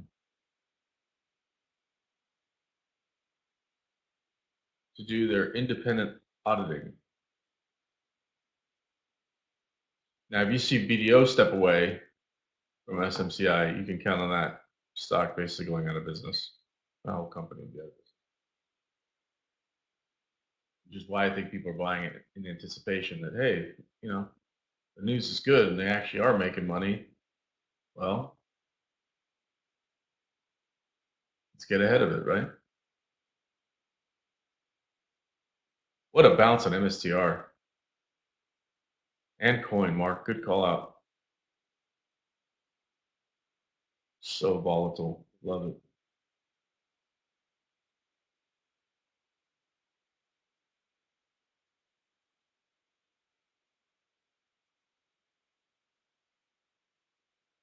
All right. UMAC going to get tempting under 950 again, but I'm going to try to hold myself back here. Well, I only have 2 put options left on the Qs. Just took 3 off. I had 5 left. Took three of them off. We got 2 left on the Qs. If it continues, great. If not, I'm having trouble. Like, I don't really want to go long anything right now. Like Nvidia at 132, is that a good deal from a valuation standpoint? I think so, but that would be more of like a nibble for a like portfolio position. You know what I mean? Whereas like for day trading, I don't know. No, does it go to 134? Maybe. You know, but as the Qs and the SPY continue to kind of hold the low day, am I going to try to catch a falling knife? No.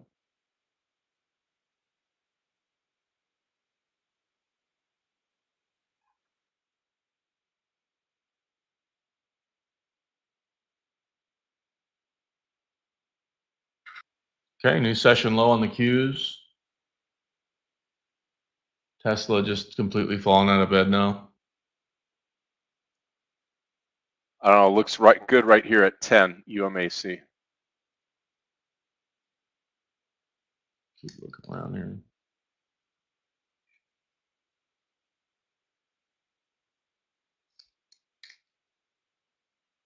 Let's see.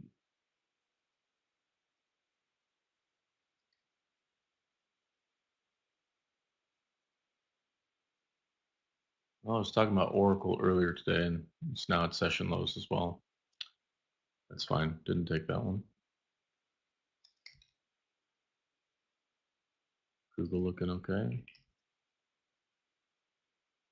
Interesting. Home Depot. You know what? I'm going to be watching Home Depot into next week.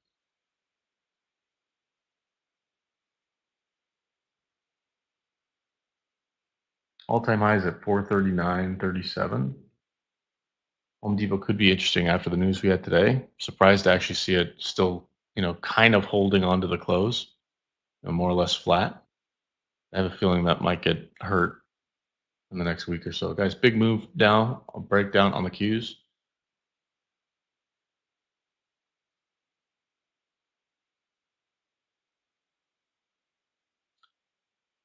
Beauty of having these put options as like a hedge, we'll say. And today was more like a catalyst, I was shortened positions predominantly, Meta, Tesla, what have you. But having those put options on the Qs, it's now like adding alpha to my gains today. If you guys follow what I'm saying, like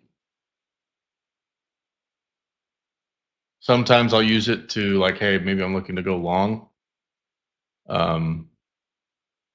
Most stocks, let's say, and then I'll use put options just as like a protection or hedge.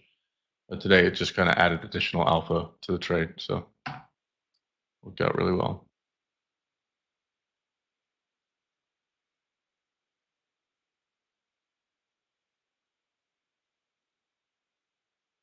So just a friendly reminder, Scott and I will not be in the room on Friday because we will be celebrating the holiday with friends and family. So hopefully y'all do the same. Markets will be open on Friday though. So obviously, if you like trading day after Thanksgiving, feel free.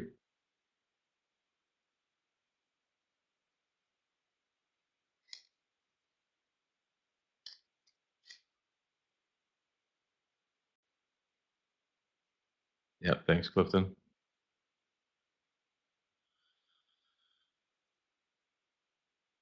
Mark, you still thinking about coin?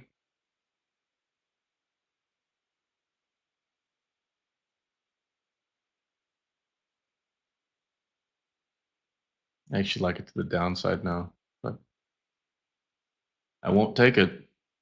Not while it's on the VWAP.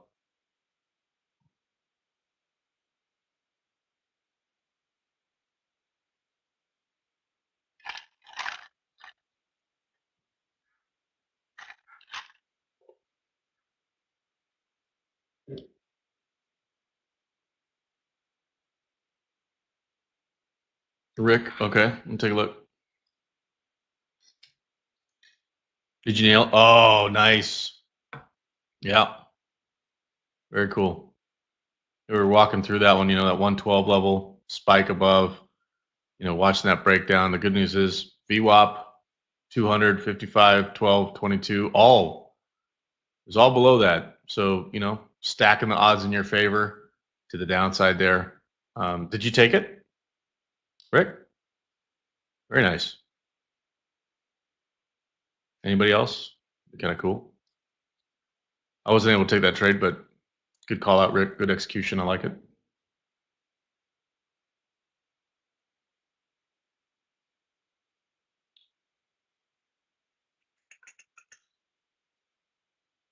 Yeah, I'm actually putting a note here to keep an eye on Home Depot for next week.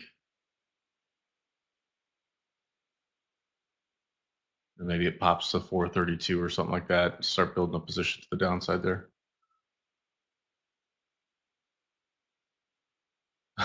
Mark, yeah, no, I was saying how you feeling about coin? I mean, it's bouncing here at the VWAP, right?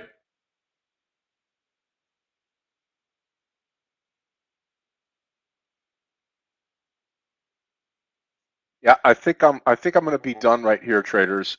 Take off just a bit early and get this special week of Thanksgiving underway. What can I say? An absolutely awesome morning. So, whenever you go without a loss, that's outstanding. Had a little small losing day, yesterday, and now to bounce back today, super super good. So that'll take us into the holiday here. Again, tomorrow's a holiday. We're going to be off on Friday. We'll see everybody back here on Monday. I want to wish everybody that is absolutely celebrating. I know DVG and Clifton and Aggie and the rest of the team here. Have a happy Thanksgiving, traders. Enjoy. Spend time with the family. If this is your full-time job, enjoy some time away. It's like having a couple of day vacation. I will be, believe it or not, I'm going to be starting to move into the house back from the hurricane next week. So towards the end of the week there, I think I'm going to have to take at least one day off, but to get into the house and then get things sorted out. The new office is coming. That's going to be awesome. New setup. And we're in it for the long haul. We're looking forward to continuing this absolutely through the end of the year and in through 2025. A lot of stuff coming up, so stay tuned. DVG, happy Thanksgiving, my friend. I will see everybody on Monday. Okay. Take care. Right all. on, Scott. Thank you. Thanks, Mark.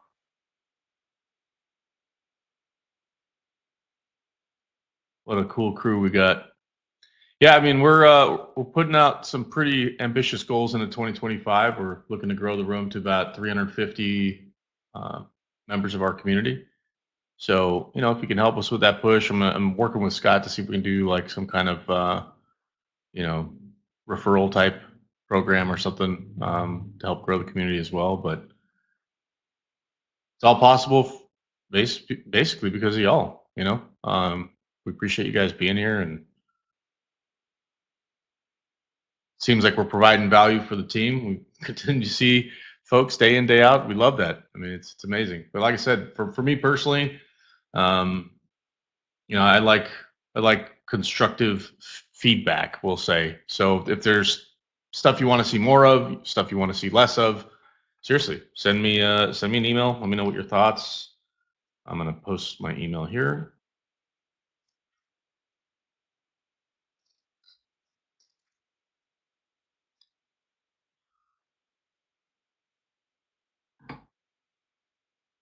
Trust me, it helps.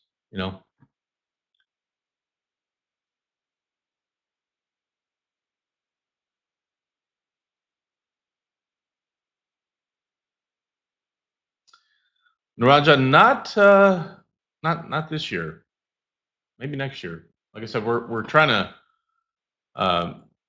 get into growth mode here, and Scott and I we hadn't talked about that.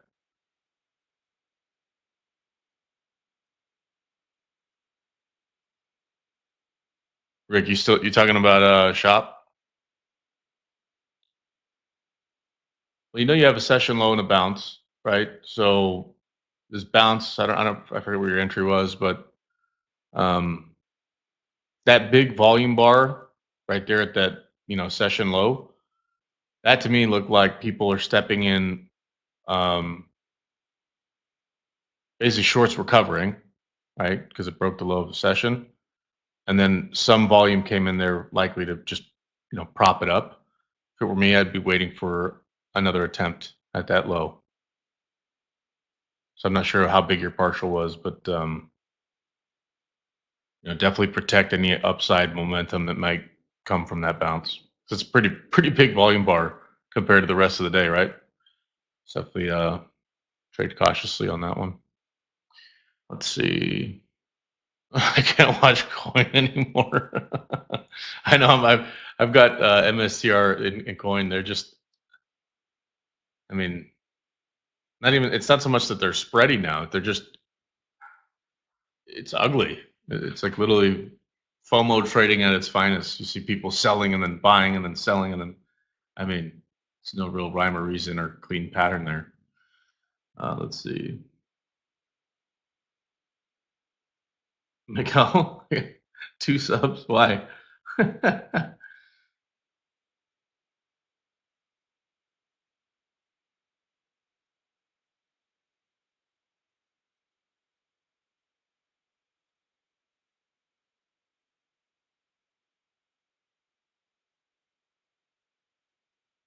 So yeah, Rick, if you don't see a new session low, it might be worth trimming. Obviously, cue the disclaimer. It's your money. Do what you want with it, right? But um, anytime you're printing new lows on a day, you typically want to see like where does it actually um, like start to firm up. So if you look left on shop, which I'm just looking at today's action, but look left and see where session highs. So 111.37 was up. It was a peak. 111.86, 112.45. That was what, 2 days ago. Where you started seeing people sell, but worth noting, people also bought during that time. So you're probably going to see buyers step in and around this 111, call it 30 to 111.80. So seeing it get propped up here for a little bit, maybe move sideways would make sense. But notice the dump that happened down to 109.5, right? So does it go to 109 today? I don't know. I don't know if they had like news or something. And I'm just kind of looking at technicals here. Um, but for sure there's a lot of money sitting at, we'll say, 105 to 108 on this stock, and they stepped it up to like 109 kind of as a new base. So good luck on that trade, my friend.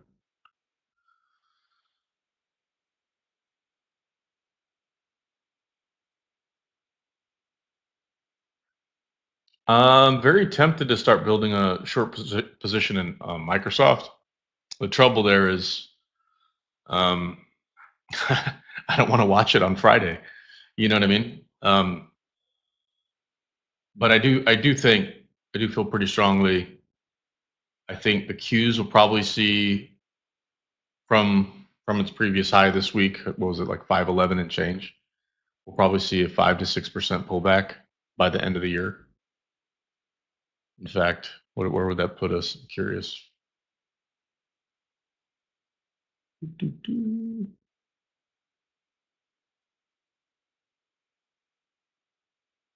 me just a sec, y'all. Okay.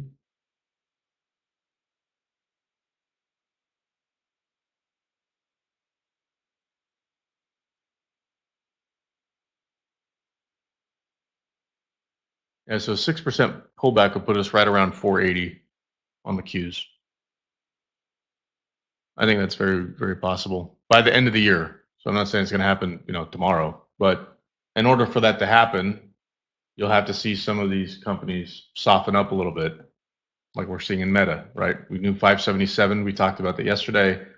It became a ceiling. That's part of the reason I shorted it today.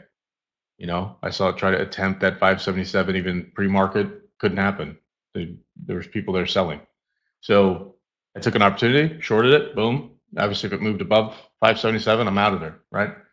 Um, but I do think for that pullback to happen, you need to see Microsoft pull back, you need to see Apple pull back, so on and so forth. And we're seeing it now. Even there's the break in Microsoft, right, as I was talking about it. But those stocks can pull back what 2%, 3% maybe, and that would have a pretty significant impact on the Qs. That said, looking at names like we've been talking about IGV, obviously today, pretty sharp pullback, but look left, it's kind of getting into some support right here. So if it starts holding this 104, call it 25 area, be time to start looking at names in the IGV to see if that continues to push. So names like Snowflake are in there, MongoDB, and a myriad of others.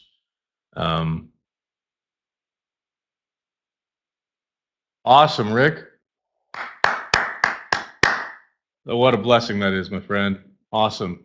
Congratulations. That's amazing news.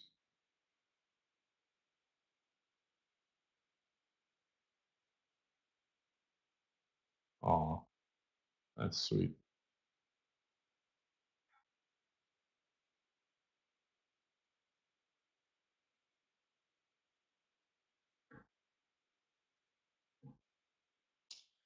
Now, it sounds like Rick, you're gonna have to absolutely crush it in trading. It sounds like you got some spoiling to do, my friend.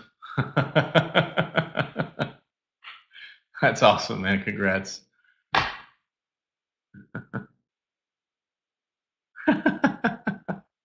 Right, Mark. Right on. Okay, I like that. Grandkids make having kids worthwhile. LOL.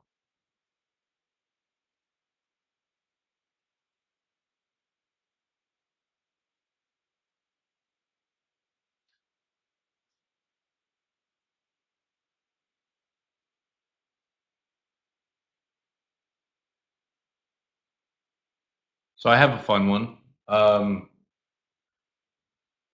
My wife and I enjoy stand-up comedy, and she doesn't know this yet.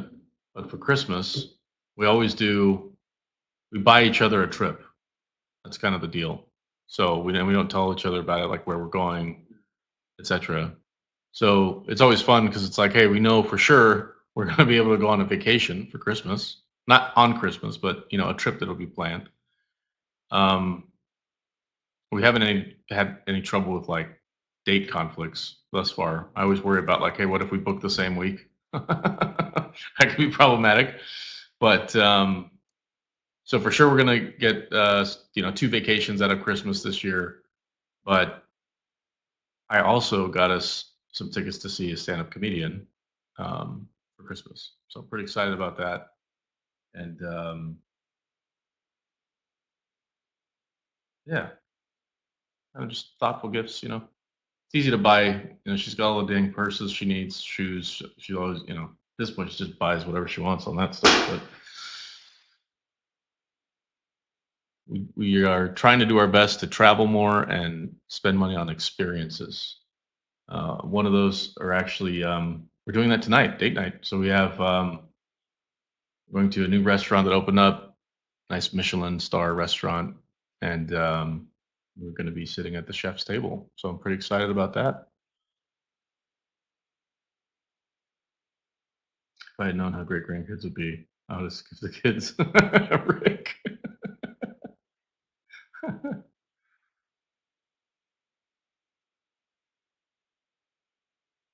Yeah, I become the favorite uncle. I basically like, no kids for us, but and we tried, didn't happen. But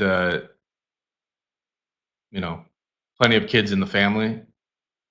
So during this time of year, Uncle DVG shows up with, oh yeah, what did you want for Christmas? You know, so I get to spoil them, and they're great. I'm the cool uncle, you know, with the cars and stuff. So it's always fun to see them. Exactly, Mark. Yeah, exactly. Right. So I guess I could understand. It sounds like, you know, grandparents. That's kind of the gig, right? Spoil them and send them back. That's what makes it fun too. Yeah, my niece. So I think she just turned 7. She had me wrapped around her finger when she was like 2. She knew exactly what she was doing. You know, whatever she wanted. Be like, oh, can I have this? No. What did your mom say? No. Okay. Don't tell your mom. Here you go. Uh,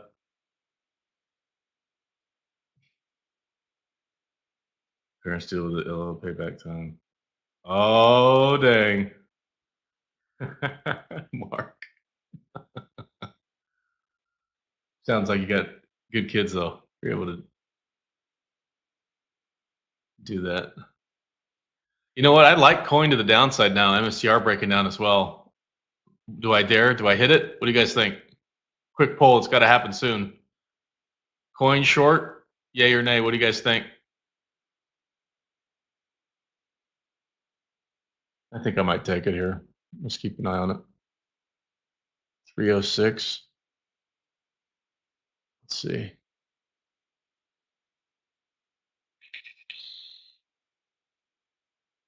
What's Bitcoin doing? BTC USD.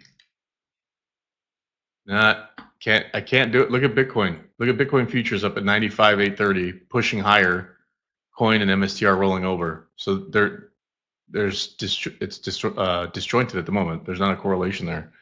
So that's kind of worrisome.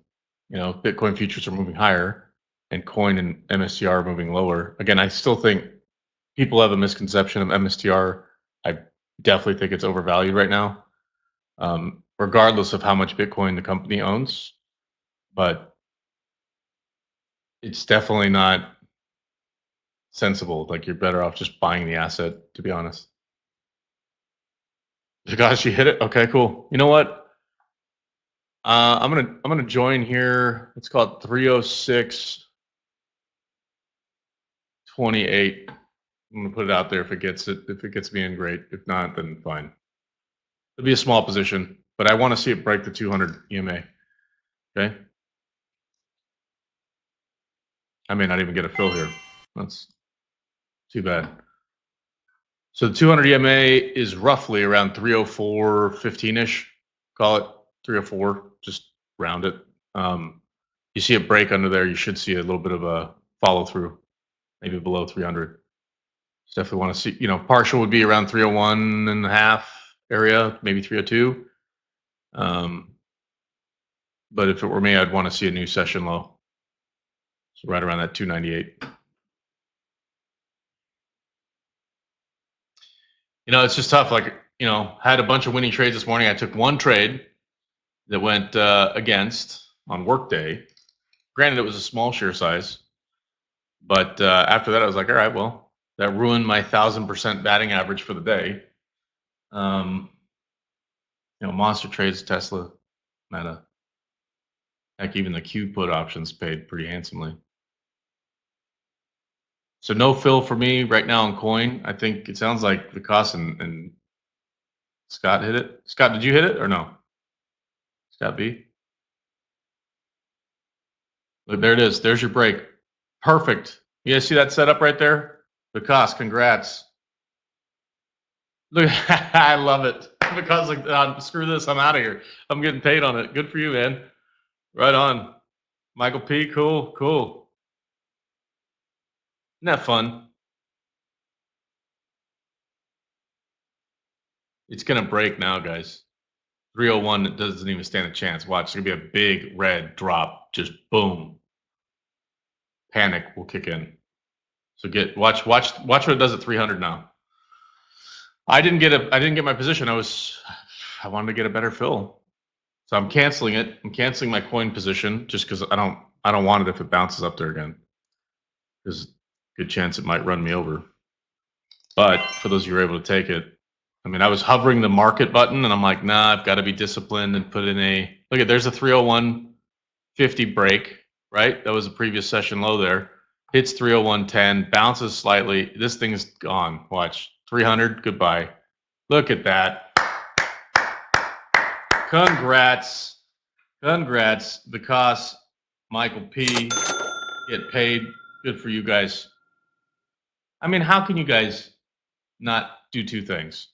Tell your friends, your families, come join this community. Number one. Number two, I mean, if you took that one trade, just that one trade, you've paid for the community for like 3 months, 6 months. Depends, sizing obviously, but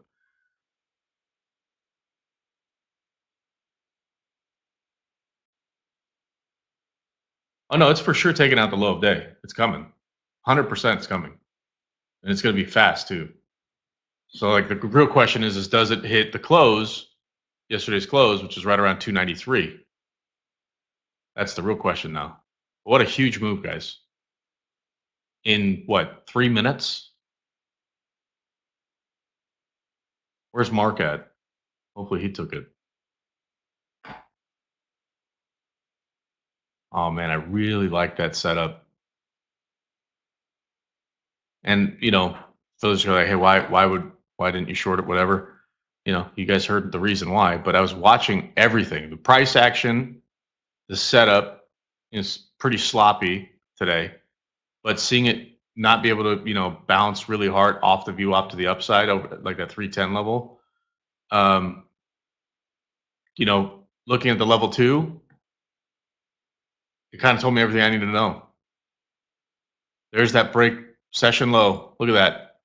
Pre-market low now taken out. 293, all but inevitable now. So if you're still in that trade, pay yourself, right? Absolute monster trade there, guys. Congrats for those who are able to take it.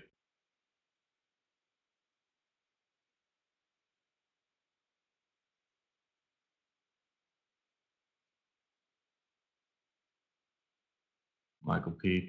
Yeah, you take a year. Yeah, you can pay exactly. Pay for your year. Be part of the community. I mean, obviously, it's not just about hey, let me tell you how to trade your money, etc. Like that's why we have the disclaimer, right? But hopefully, you guys are learning as to why. Like originally, when I was Mark and I were pointing out coin and MSTR, price action looked like it wanted to bounce. It did. I was watching it, like a hawk to see what it was doing at the VWAP. Then when I look at certain levels and when I'm looking at the level 2, all the buyers moved. Like they just disappeared. It was like, hey, 1,000 shares, 100 shares, 200 shares, 300 shares, another 1,000 shares, another 1,000 shares. And then all of a sudden it was like 20 shares. They just evaporated.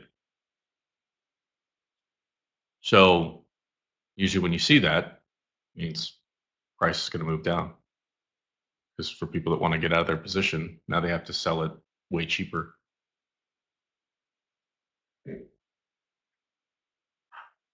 Yeah, Mark, did you?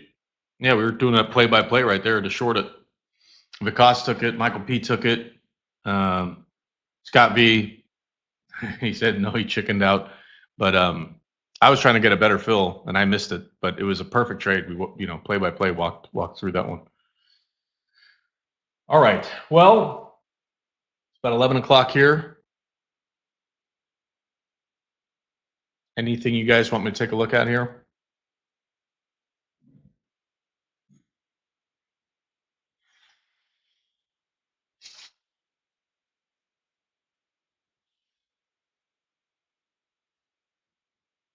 Let's look at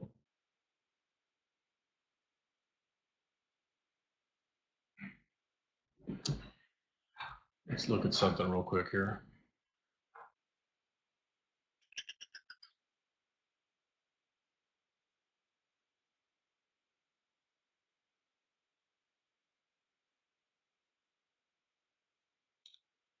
Well, I'm just looking at the heat map here.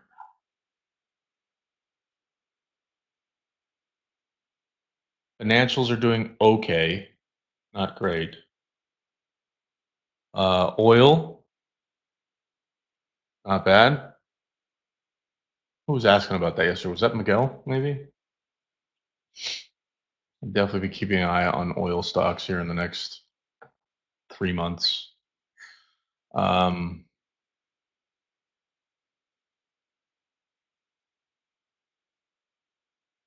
Disney's up 1%.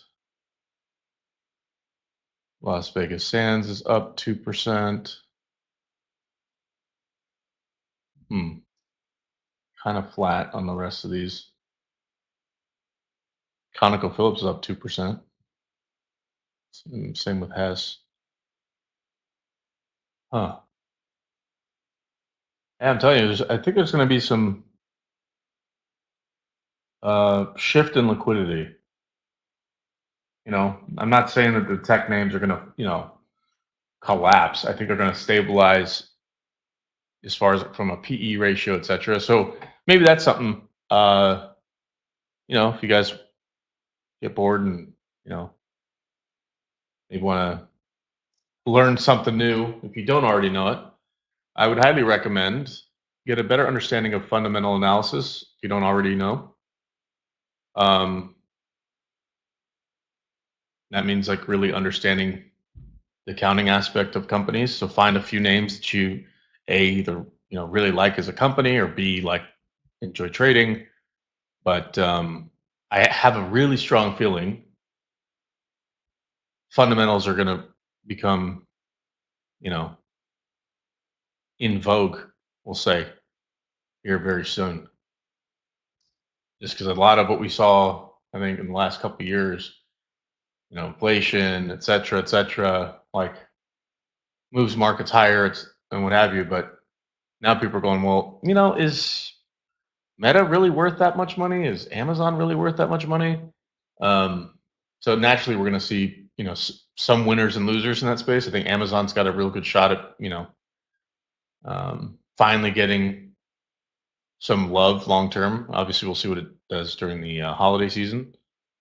I think a lot of that's a misnomer, though, because again, we talked about that yesterday. Amazon, majority of their money comes from their data centers, but the hearts and minds of people know Amazon is 2-day delivery, next day delivery, same day delivery. So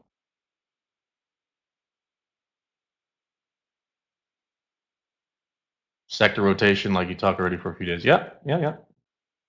Is it like a broken record, Tim? Yeah, but I do think it's gonna happen. It's just a matter of timing. But that's likely what I'll be doing on like this weekend. I'm actually picking a few names in different sectors. Just doing like a fundamental analysis. A good way to do that too, if you just want a list of names worth watching, find some.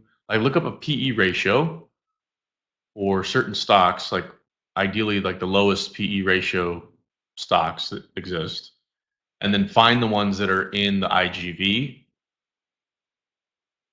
the SPY or the Qs, like the big indices. Heck, I guess you could even say IWM, but I'm not a big fan of IWM, as you guys know. But it could be interesting. It really could. I really think getting an understanding of that and looking for that, I think that shift, when you look at PE ratios on a lot of these stocks, especially the tech names, they're really, they're up there. Their valuations are super high. Like here, I have Meta up right now. So Meta has a PE ratio of 26. That's not terrible. Amazon's at 43. Nvidia, 53. Apple, 38. Tesla, 92.75. So, Microsoft's at 34. Again, it's not so much that they're like overpriced, but understanding like PE ratios obviously depend on sector, industry, etc. But it's a good way to kind of see what's happening. Again, when I look at these names in the IGV, Snowflake, and that. In fact, let's pull up Snowflake too, see what that's looking like.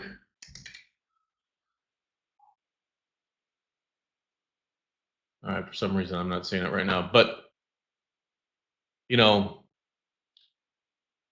a rotation in a name like Snowflake, it can move 20, 30 points, and it could still be undervalued depending on the fundamentals. So there are names like that that I'm going to start looking for. And again, we're seeing this pullback now in these tech names, right? And it's healthy. It's not it's not a bad thing. Nvidia is still $130+ stock. It's a $3 trillion business based on market cap. It's not that they're going to go anywhere. It's just, you know, to have healthy markets, you need all sectors to be relatively propped up. You know what I mean? The opposite is also true. So we start seeing financials get beat down, which right now they're looking pretty healthy. I think the idea of less regulation, deregulating some of these aspects, especially for banks, it's going to be helpful for them to provide more liquidity, more loans, et cetera, et cetera. I mean, that's all good stuff. It's putting more, you know, currency in movement, we'll say, or money in movement. Guys, take a look at coin about to break. Who was it? Was it Rick in Shopify? You should get your low update now. Not. I still have my 2 put options on the queues. Just they're there. Look at that move on coin. Oh, that hurts. I mean, the close is. I'm telling you, like it almost inevitable now. Let's see. No, interesting from Tim. Okay. Oh, I see. Okay. So I'm just getting caught up on Tesla over 331.25. Kind of risky. You're kind of bottom feeding there, but it is creating a nice base there. I don't know. You'd be scalping it for sure. You've been reading it this week multiple times, Tim. Not sure I follow. What have you been reading?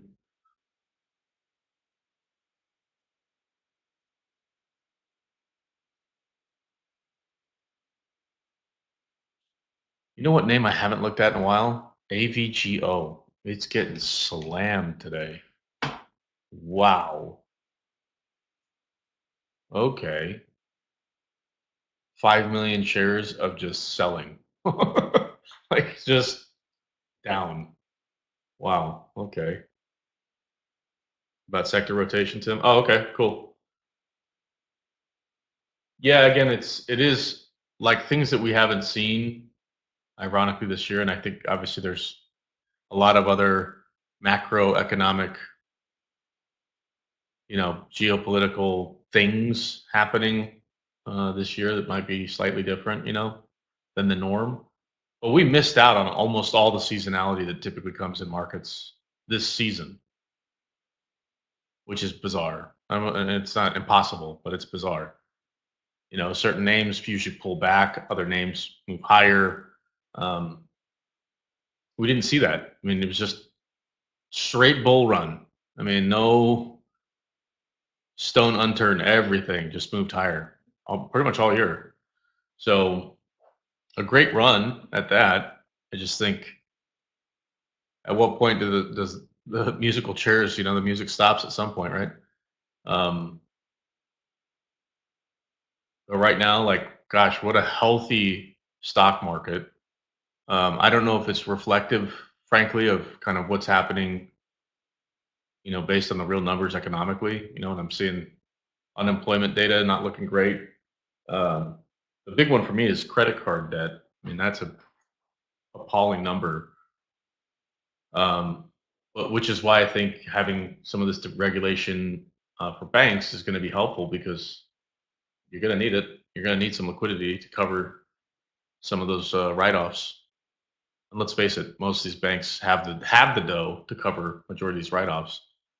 that they have to do, like when people, stop paying their credit cards. But it's not a good thing. As an investor, it hits your bottom line, which has an impact on your dividends. It has, you know what I mean? Like all of it matters. So anyway,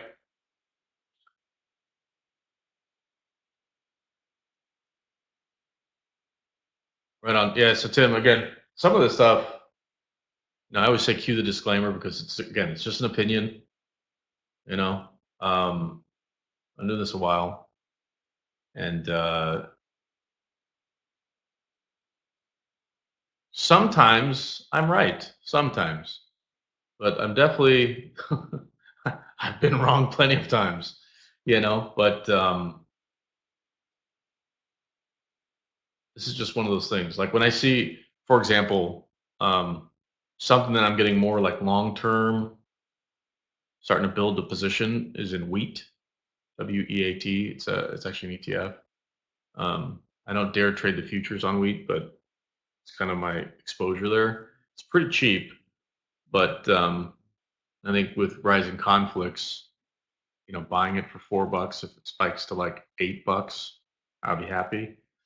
If it goes higher than that, fine. But I'm starting to get some of those, longer term swing trades in place just because, in the event the conflict continues, uh,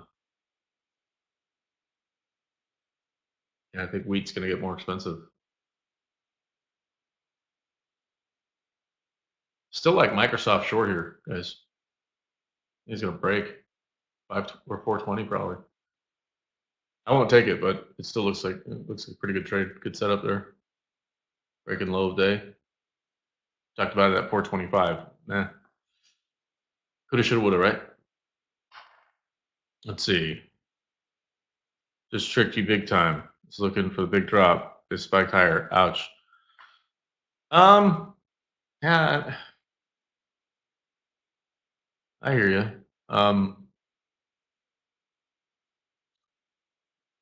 It's not too big of a mover though, right?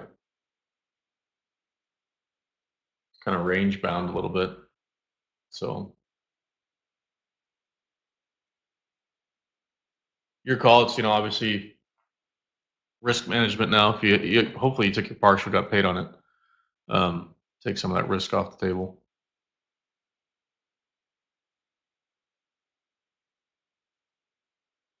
Let me ask you guys, if there is sector rotation, where do you think it's going?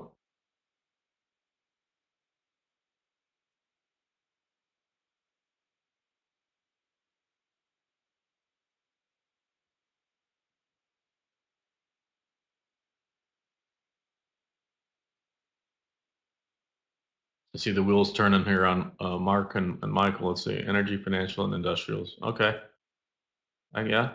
Okay.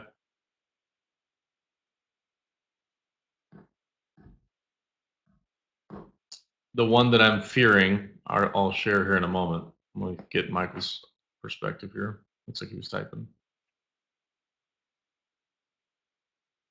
Maybe Tim, Vincent. Cool.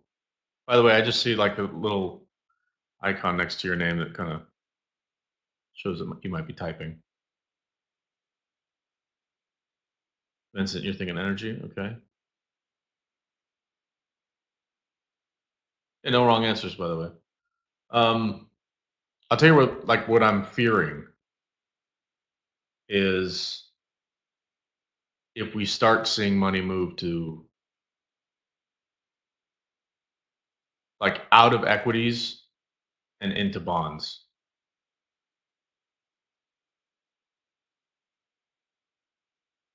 And right now yields are moving higher. So very, very, very plausible that could happen.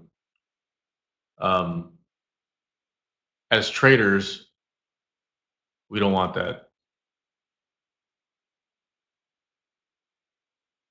I mean, it'd be different if you're a bond, if you're trading bonds, yeah, you're great. You're crushing it. You'll have a Eastern Shore home worth 30 million here in a minute. But that's kind of the thing I'm watching out for. I would say is like a red flag almost. And again, similar to like what Tim you mentioned, I've been talking about a lot of this stuff for a while now. Like, bond markets are way bigger than equity markets, like way bigger. And they have, it's not so much that they're great traders. These are like the real deal intellects in this business. So it's important to follow bond markets and understand bond markets. If you don't know anything about bond markets, read up on it, learn it. It's important. I think it's going to become way more relevant in 2025, especially as if everything they're talking about right now, government's going to have to issue bonds, which means fill in the blank, right? So that's kind of what I'm watching right now. And obviously more mid to long term, and then being able to trade accordingly. Like maybe that's something else worth looking up. I don't want to give you guys all the answers, right? But what sectors benefit when bond markets are high? Question mark. You know what I mean? Like it's good to understand those relationships of that dynamic. So when you see, you know, one puzzle piece move over here on the right side of the board, right? What impact does it have or exposure to all the other pieces? If that makes sense. So let's see. Mark, energy, financial, industrials, yeah. Energy, Vincent, yeah. Fixed income is attractive. Absolutely, Mark, yeah. So should we monitor ETFs? Swing trades are funny too. Look, there's so many freaking ETFs out there. Like there's just way too many. Obviously, I use the SPY and the Q like every day, right? I do keep an eye on IWM. I prefer IGV for a myriad of reasons, but it's also important to note, like on some of these ETFs,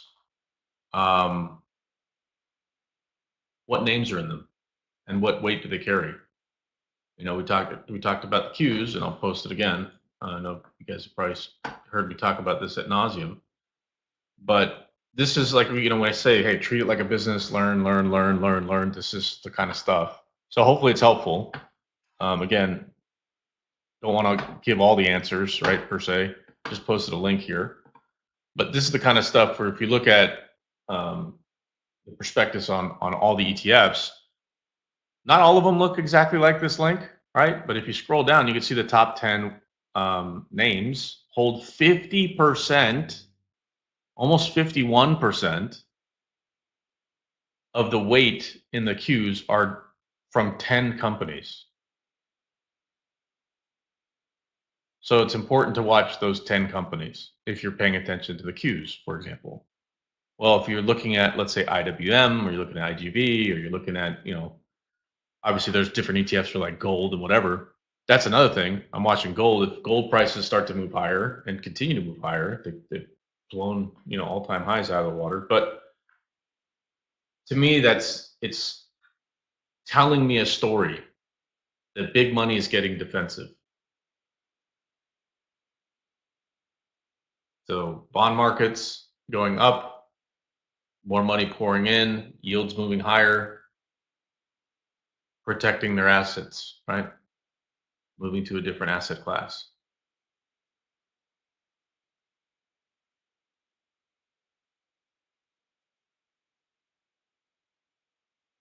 I personally think cryptocurrency is here to stay. The trouble I have with cryptocurrency now is, China, perfect example. They have their own digital currency now, digital, yuan, and that defeats the purpose. So they're trying to appeal to this idea of this digital currency, this digital crypto, but the whole point of crypto was to have an immutable record, aka you can't mess with it, and have the ability to, have like people can't see it. Like it's all above board. No one can mess with it, right? It's a distributed ledger by design. But when the ledger is owned by a country, well, it kind of adds Big Brother to the equation, if you will. So that's my only concern. I'd say long term for crypto in general. I think blockchain, the technology itself, is pretty sound. I mean, there are ways you can hack into it, etc. But it's blockchains are pretty solid when it comes to tech. Everything's right there in front of you. Pretty secure. You get your hash codes, all this stuff. I mean, it's pretty sophisticated stuff. I don't think it's going anywhere. But the question becomes like, well, what about these little altcoins and Bitcoin itself? Like, once every country has their own currency in a digital format and then put it on a blockchain, that really takes away and strips the value of crypto because that distributed ledger is a big part of it. And if you take that away, you basically just, you know, your country becomes, big brother on every transaction. A carton of milk you buy, every, dollar you, and it's already kind of like that. If you think about it, like with banks and Venmo and all this other stuff, like if they really wanted to figure out where you're spending your money, it wouldn't take long to, see that stuff if they really needed to. But fundamentally, like that's where the appeal of crypto was kind of born. You know what I mean? So we'll see. I'm looking at that longer term. Obviously, it's hard to deny the incredible exuberance that's hit, crypto. And for those of you that invest early on, you're crushing it. Maybe send me an invite up for the feast at your place. You know, but yeah. So Tim, I know it's a very long-winded answer, but for looking at ETFs, just I would say be selective. Find the ones that are a lot of money's moving into it. Again, I mentioned a few. There's like thousands of others. But the thing that concerns me is like, I wouldn't look at just an ETF for, I don't know, let's say gold or Bitcoin or whatever. It's better to just buy the asset itself, I think, if you can. If not, that's okay too. Then yeah, maybe those ETFs, I've shared a list of those Bitcoin ETFs not too long ago. But for me, it's definitely going to be about just watching sectors and the bond market. So, yeah, we start seeing bond markets get, super healthy. Cue the disclaimer, but don't say I didn't warn you. Does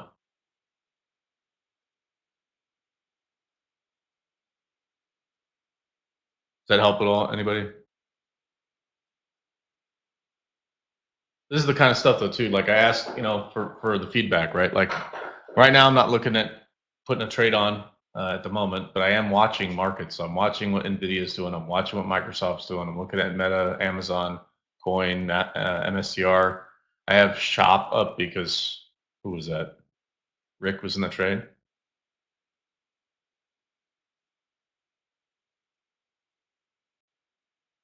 Cool. Yeah, Tim, exactly. Be selective. Yeah, but it's also, um, and I still do this. Like when I say I nerd out on this stuff, I really do. I like research this stuff constantly. And what I used to do, as an example, I was talking about like fundamental analysis.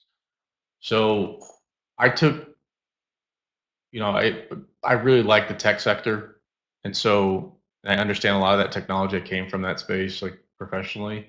So learning about companies and what they do, and where they make their money, and how they make their money, and what percentage of their money is generated by X, Y, or Z, right? Whether that's in country or whatever per product, you know what I mean? What I would do is I would learn about that company as much as I possibly could, right? Understanding their business. And then whether it was like maybe 4 or 5 in a day, and then do that every day. And the next thing you know, after like 2 years of doing that, you start learning a lot about a lot. You know what I mean? Um, so that's part of the joy that I have of doing this is like I genuinely enjoy doing that research and understanding a business. And you know half the time I know companies not by their name, I know them by their tickers. You know what I mean? someone will be like, oh yeah, Amgen, blah, blah, blah, blah. I'm like, oh yeah, Amgen, yeah, okay. And then boom, my brain turns on I remember when I read their report, their filings, da, da, da, da, I know where they're making their money or losing money. Now let's pull up news associated. You know what I mean? Now I can actually put a full picture to make a trade and keep an eye on that sector of the industry based on performance and make, a plan. We talk about having a plan.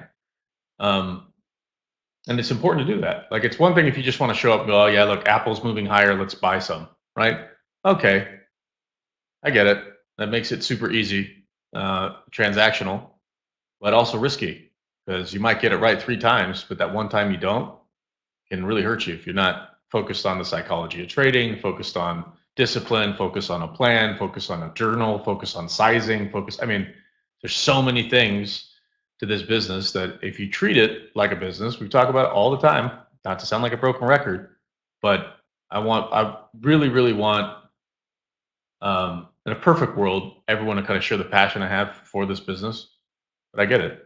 Some people are like, you know, NVIDIA, buy low, sell high, right? Like, it could be that simple. It really can be. Um, but for me, like, again, I like to geek out and stuff to understand, like I mentioned Amazon, right? I know what percentage of their business comes from the consumer versus what they make from their data centers. Um, and that's a helpful thing to know when you're trying to, let's say trading 1,000 shares or something like that. Like, that's an expensive trade. So anyway, not to just keep rambling, but I share that just because, like I mentioned before, if you're learn how you learn. That's what I always say college is for. Because really, you go to college, you party, you have a good time, you make friends, you do whatever. But in college, you kind of learn how you learn because we all learn differently. Um, and you really find out when you've got a, you know, midterm or something coming up and you were partying the night before or whatever, and you're like, oh my God, I got to learn all this stuff in 2 days. If you were, uh, just kind of postponing the inevitable, and you learn pretty quick how you learn. So for me, that was always my thing when it comes to this stuff is once I figured out like a formula of how to look at fundamental analysis, then I would just, pull up another annual report and figure out what that looks like, another quarterly report, see what that looks like, read the proxy, what does that look like, right? Understanding the float of the business, it becomes kind of fun because now when I look at a stock or a sector, I can kind of break it down pretty quick, even if I don't know a darn thing about it. Like, what were we trading this morning? Was it UMAT or something like that? I forget. Scott was trading it. You guys were trading it. I don't know. I don't know anything about that company, but if it was of interest to me, you dig into it. I personally just wouldn't. But let's see, like an extra indicator, fundamentals. Well, fundamentals is how. That's how investors trade. They don't trade. That's how they invest, right? So that's a big one. That's Warren Buffett's indicator is fundamentals. He doesn't look at charts or any of that. He just goes, okay, like, you guys remember when he was buying up a ton of shares of Oxy at like $52 or $54, right? He just knew he wanted to own a certain stake in the company, whatever that stake was, 10%, 5%, whatever, and goes, okay, what's the price now? I'll buy, I want 5%, let's buy 1% right now at $52. Boom. Buys it, then everybody, pumps the stock, drops back down to $52, goes, great, let's buy another 2%. Pumps the stock, drops back down. Great, let me buy another 1%. Now I own 5% of this business at said price. Meanwhile, float is in his favor, fundamentals were in his favor, and now he owns a huge percentage of that company and has, obviously voting rights. So it's fundamentals without a doubt is, that's what investors do. As traders, we're looking at predominantly charts. So if you don't become an ace with technical analysis, that's definitely, I would say, important. Probably one of the most important as day traders.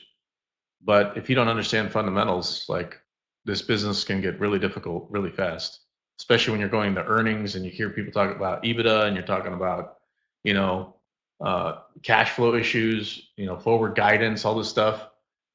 Like if you don't actually understand what that stuff means, you just hear it and it's like, oh yeah, their forward guidance wasn't that great because you heard someone else say it, and it's like, well, did you read that or did you just assume that because you heard it on, Squawk Box or something, Um, anyhow, I digress. Still watching Microsoft here. Again, I don't want to babysit it going into Friday, but I like this 425 level. I'd like the 430 level to like start building a more like long-term short, but we'll see. And then Home Depot, I'll be watching likely in the next week. I'm watching AVGO too. That thing is just getting no love today. Oh man, Home Depot. They just paid their dividend today. I don't know. Same thing. I want to hold this more for like a long-term short. Yeah, Tim, for sure, man. No problem. Sharing knowledge, yeah. Well, that's look. Sometimes I wish somebody would do that for me, but and it'd be lying if that was the truth, right? Like I learn everywhere I possibly can when it comes to this stuff. Um, and that's how I know, you know, just how little I know. Just as soon as I think I've got it figured out, I learn something new every single day in this business. That's what makes it kind of fun. It's like, oh, I thought I knew that. No, you didn't. Um, so it's exciting from that perspective, but that's part of the reason, Scott and I wanted to join forces and start this community, you know, because it's easy to get discouraged in this business. Very easy. You're alone on an island, basically in your home or wherever, staring at a screen, trying to make sense of lines on a chart, and maybe use a myriad of moving averages and indicators, and your screen looks all like, what was it, Mark always makes fun of my my MTA charts, but normally my charts are really clean. But I like using those moving averages just as a good like follow along guide for all of us to look at, you know. So it doesn't clutter the screen too much, but it's enough to go like, hey, well, what do those lines actually mean? But moral of the story is like, no one told me about that, you know. Um, I just found something that kind of worked. It's been working for me for a while, but I was like, man, I really wish someone shared the same passion that understood, like, let's just say you're buying 100 shares of a stock. You're putting up a lot of money if it's a $400 stock, um, or if you're trading options or whatever. Like most people don't really get it. When you tell someone, oh, hey, like I just picked up $42,000 worth of this stock, and people are like, what are you talking about? Like, yeah, and I traded it in 10 minutes. Most people don't really understand that concept, you know. And when you find like-minded folks who kind of share the same passion, you get it. You understand the swings and the moves and targets and also their fun stuff. It makes it fun. So sharing the knowledge definitely, I don't have to do it, but I prefer to do it because guys, we want to grow this channel. I will not claim to know everything. In fact, I'm okay with being wrong 9 times out of 10 to learn. You know what I mean? And that's part of what we want to do as well. Is like get whether it's folks in the community to jump on the microphone as well. We'll be doing a lot more of that. Not just to share your journey per se, but also like, hey, how do you trade? Like I know Mark, you're on here quite a bit. Appreciate you post, appreciate you being part of the community. But if you'd be open to it, maybe our folks would love to hear from you. So it's stuff like that where You know, it ain't just about cars and homes and all this other fun stuff. Like, yeah, we all have our passions. Heck, we have a new granddaughter in the community, right? Which is exciting. But how cool is that? You know what I mean? I don't know. I think it's pretty neat. You guys are all over the world, and you know,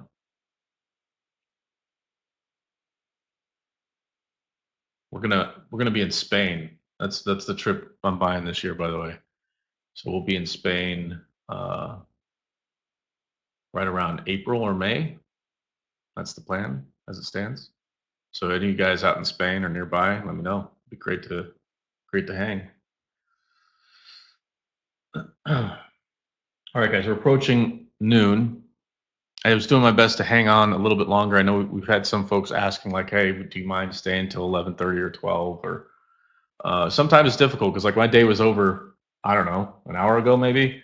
From a trading perspective, you know, I was looking to get into coin, missed it. Some of y'all took it, got paid. That was the one, Naranjan, UMAC, that you guys are all trading this morning. Let me pull it up. The trouble, I don't know. There's nothing really technical about this stock, other than it's been like a $5 stock forever. Then you, excuse me. Then you have one news announcement about Trump Jr. or whatever joining the board. It's a, in my opinion, more like a YOLO trade. But if you catch the momentum, you know, right here off this where it's at now, and it moves higher, great. You can make $1. You know, I don't love it just because anytime there's like a FOMO pump like that, I don't know. I've just never really traded those kind of things. Like unless it's like solid news, like hey, you know, he's going to be in it, you know, on the board, but he's bringing, you know, 200 million to the business and da da da da and these contracts or whatever. You know what I mean? Like then all of a sudden I'm like, okay, now I'm interested because it's not just about a person, like it's a celebrity factor, you know. So yeah, that to me, I couldn't tell you how to trade that, to be honest. Not to mention, like, let me look at so it normally trades 1.5 million shares a day. It traded 39 million shares today. So can it move higher? Sure. But it's more like a FOMO pump, if you ask me. And I don't normally trade those. Sorry.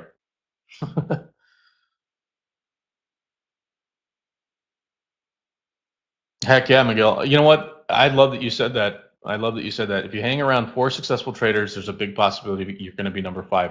I would say it's like that in life in general. You know, friends, family, you know, people you surround yourself with, like that's important too. You're exactly right.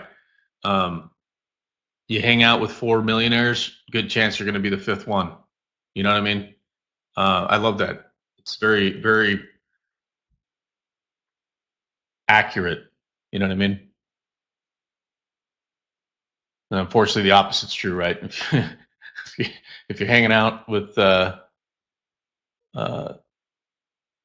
just say, people that are not millionaires, then you'll probably end up in line. And there's nothing wrong with that. Like, I'm not saying, you know, some people get offended by stuff like that. Like, oh, yeah, but, you know, my friend's still my friend. I've been there, you know, my day one and blah, blah, blah. It's like, okay, well, that's cool. But if they're not living the life that you want, don't take advice from that person around those aspects. You know what I mean? Which kind of sucks to say out loud, but it's the truth. Turkeys, Bess. Turkeys. What do you mean?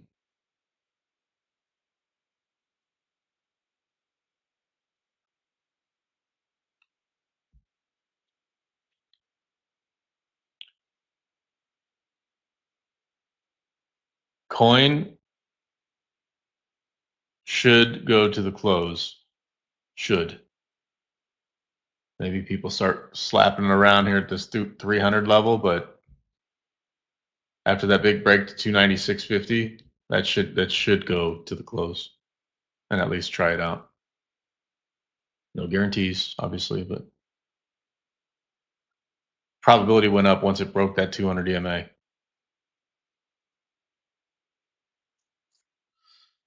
If you hang around turkeys. I like that best, so I'll use that one instead. I suppose, right?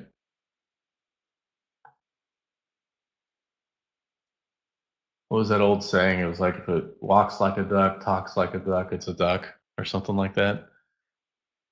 Yeah. And so, yeah, right on. I like that, Bess. Yeah. Turkeys. I like that.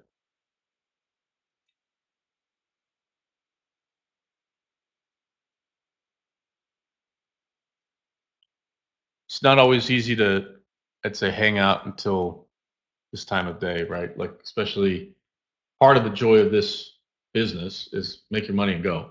You know what I mean? I don't mind today just because, frankly, like, we've got that dinner planned this evening. Super excited about that. It's gonna be amazing. And then we'll have Thanksgiving with some friends. But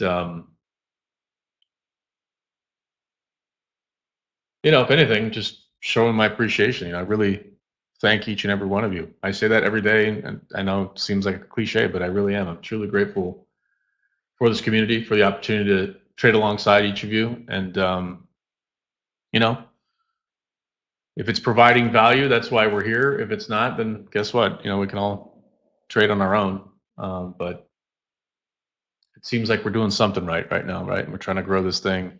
Again, my target next year will be 350 members.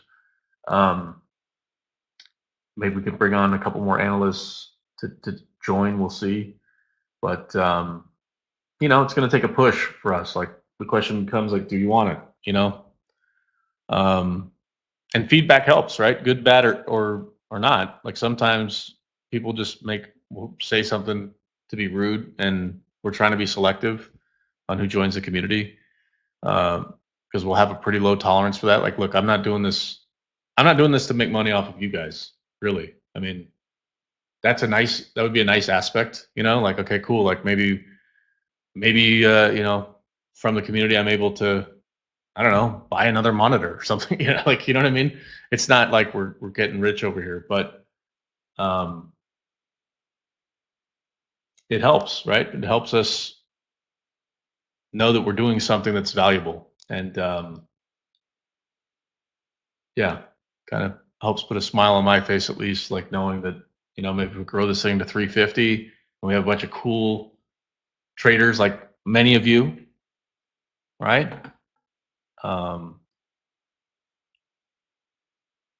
in fact, so, like, social media stuff, that's in the works. I know I've been talking about that for a couple months now, but the real question is like, do I pay someone to do it and then learn from someone that's knows what they're doing? Like, there's a possibility I'm going to probably do that, but again, all it's costing, right? To do that, and the question is like, well, if 350 is the number, there's got to be a push somewhere, right? We got to spread the word.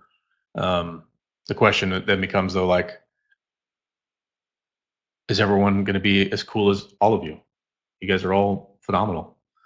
I love the interaction. You guys are all super kind, respectful. Yeah, we can joke around and stuff, but being respectful of each other, very important. Um, so yeah, like, that's my ambition for next year, because with 350 folks, I think that'll give us an opportunity to start doing giveaways. So it's not just a gold star high five, virtually, but maybe do some competitions, that are fun, and grow that way. I think that'd be kind of neat. Anyways,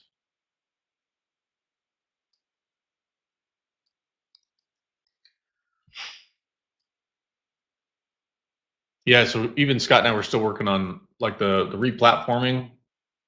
There was a couple nuances, I guess, like from a tech perspective or something.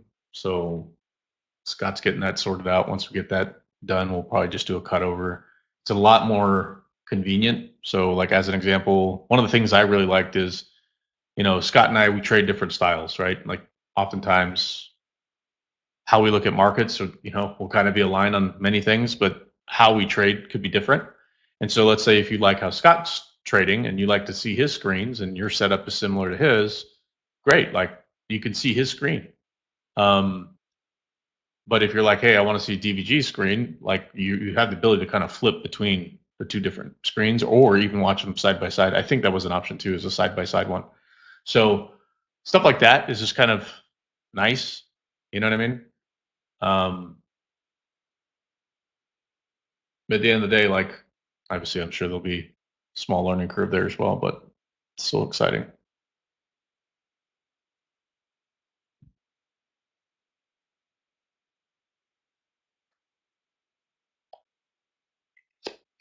Yeah, believe it or not, I actually I just started my own Twitter like yesterday, because I agree. You know, I think we're gonna have to use social media to get the word out, but you know,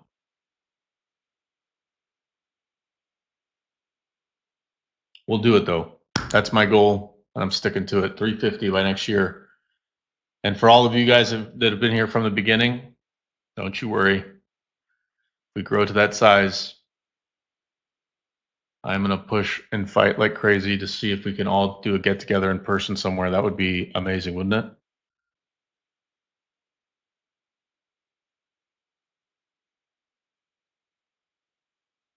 Do something in like Miami, or I don't know. We'll see. We'll see. Anyways, listen, y'all. It's about that time. Happy Thanksgiving for those of you who celebrate it. But during this time of the year, I just really express my gratitude wholeheartedly to the people, the families, the individuals that have had an impact in my life, and I consider this community a part of that. So thank you for listening, communicating, participating, and I really hope you guys take the time to enjoy the holiday. For those of you who celebrate the holiday, if nothing else, definitely Scott and I are taking Friday off this week, so you won't see us here in the room. Do the same if you can. Markets will be here on Monday. It'll be pretty slow probably Friday anyways. But take some time, enjoy it, relax. You've earned it. Thank you to each and every one of you for posting your trades, participating, like I said. And I will see you guys Monday at the Open. Have a great weekend, great holiday. Cheers. God bless.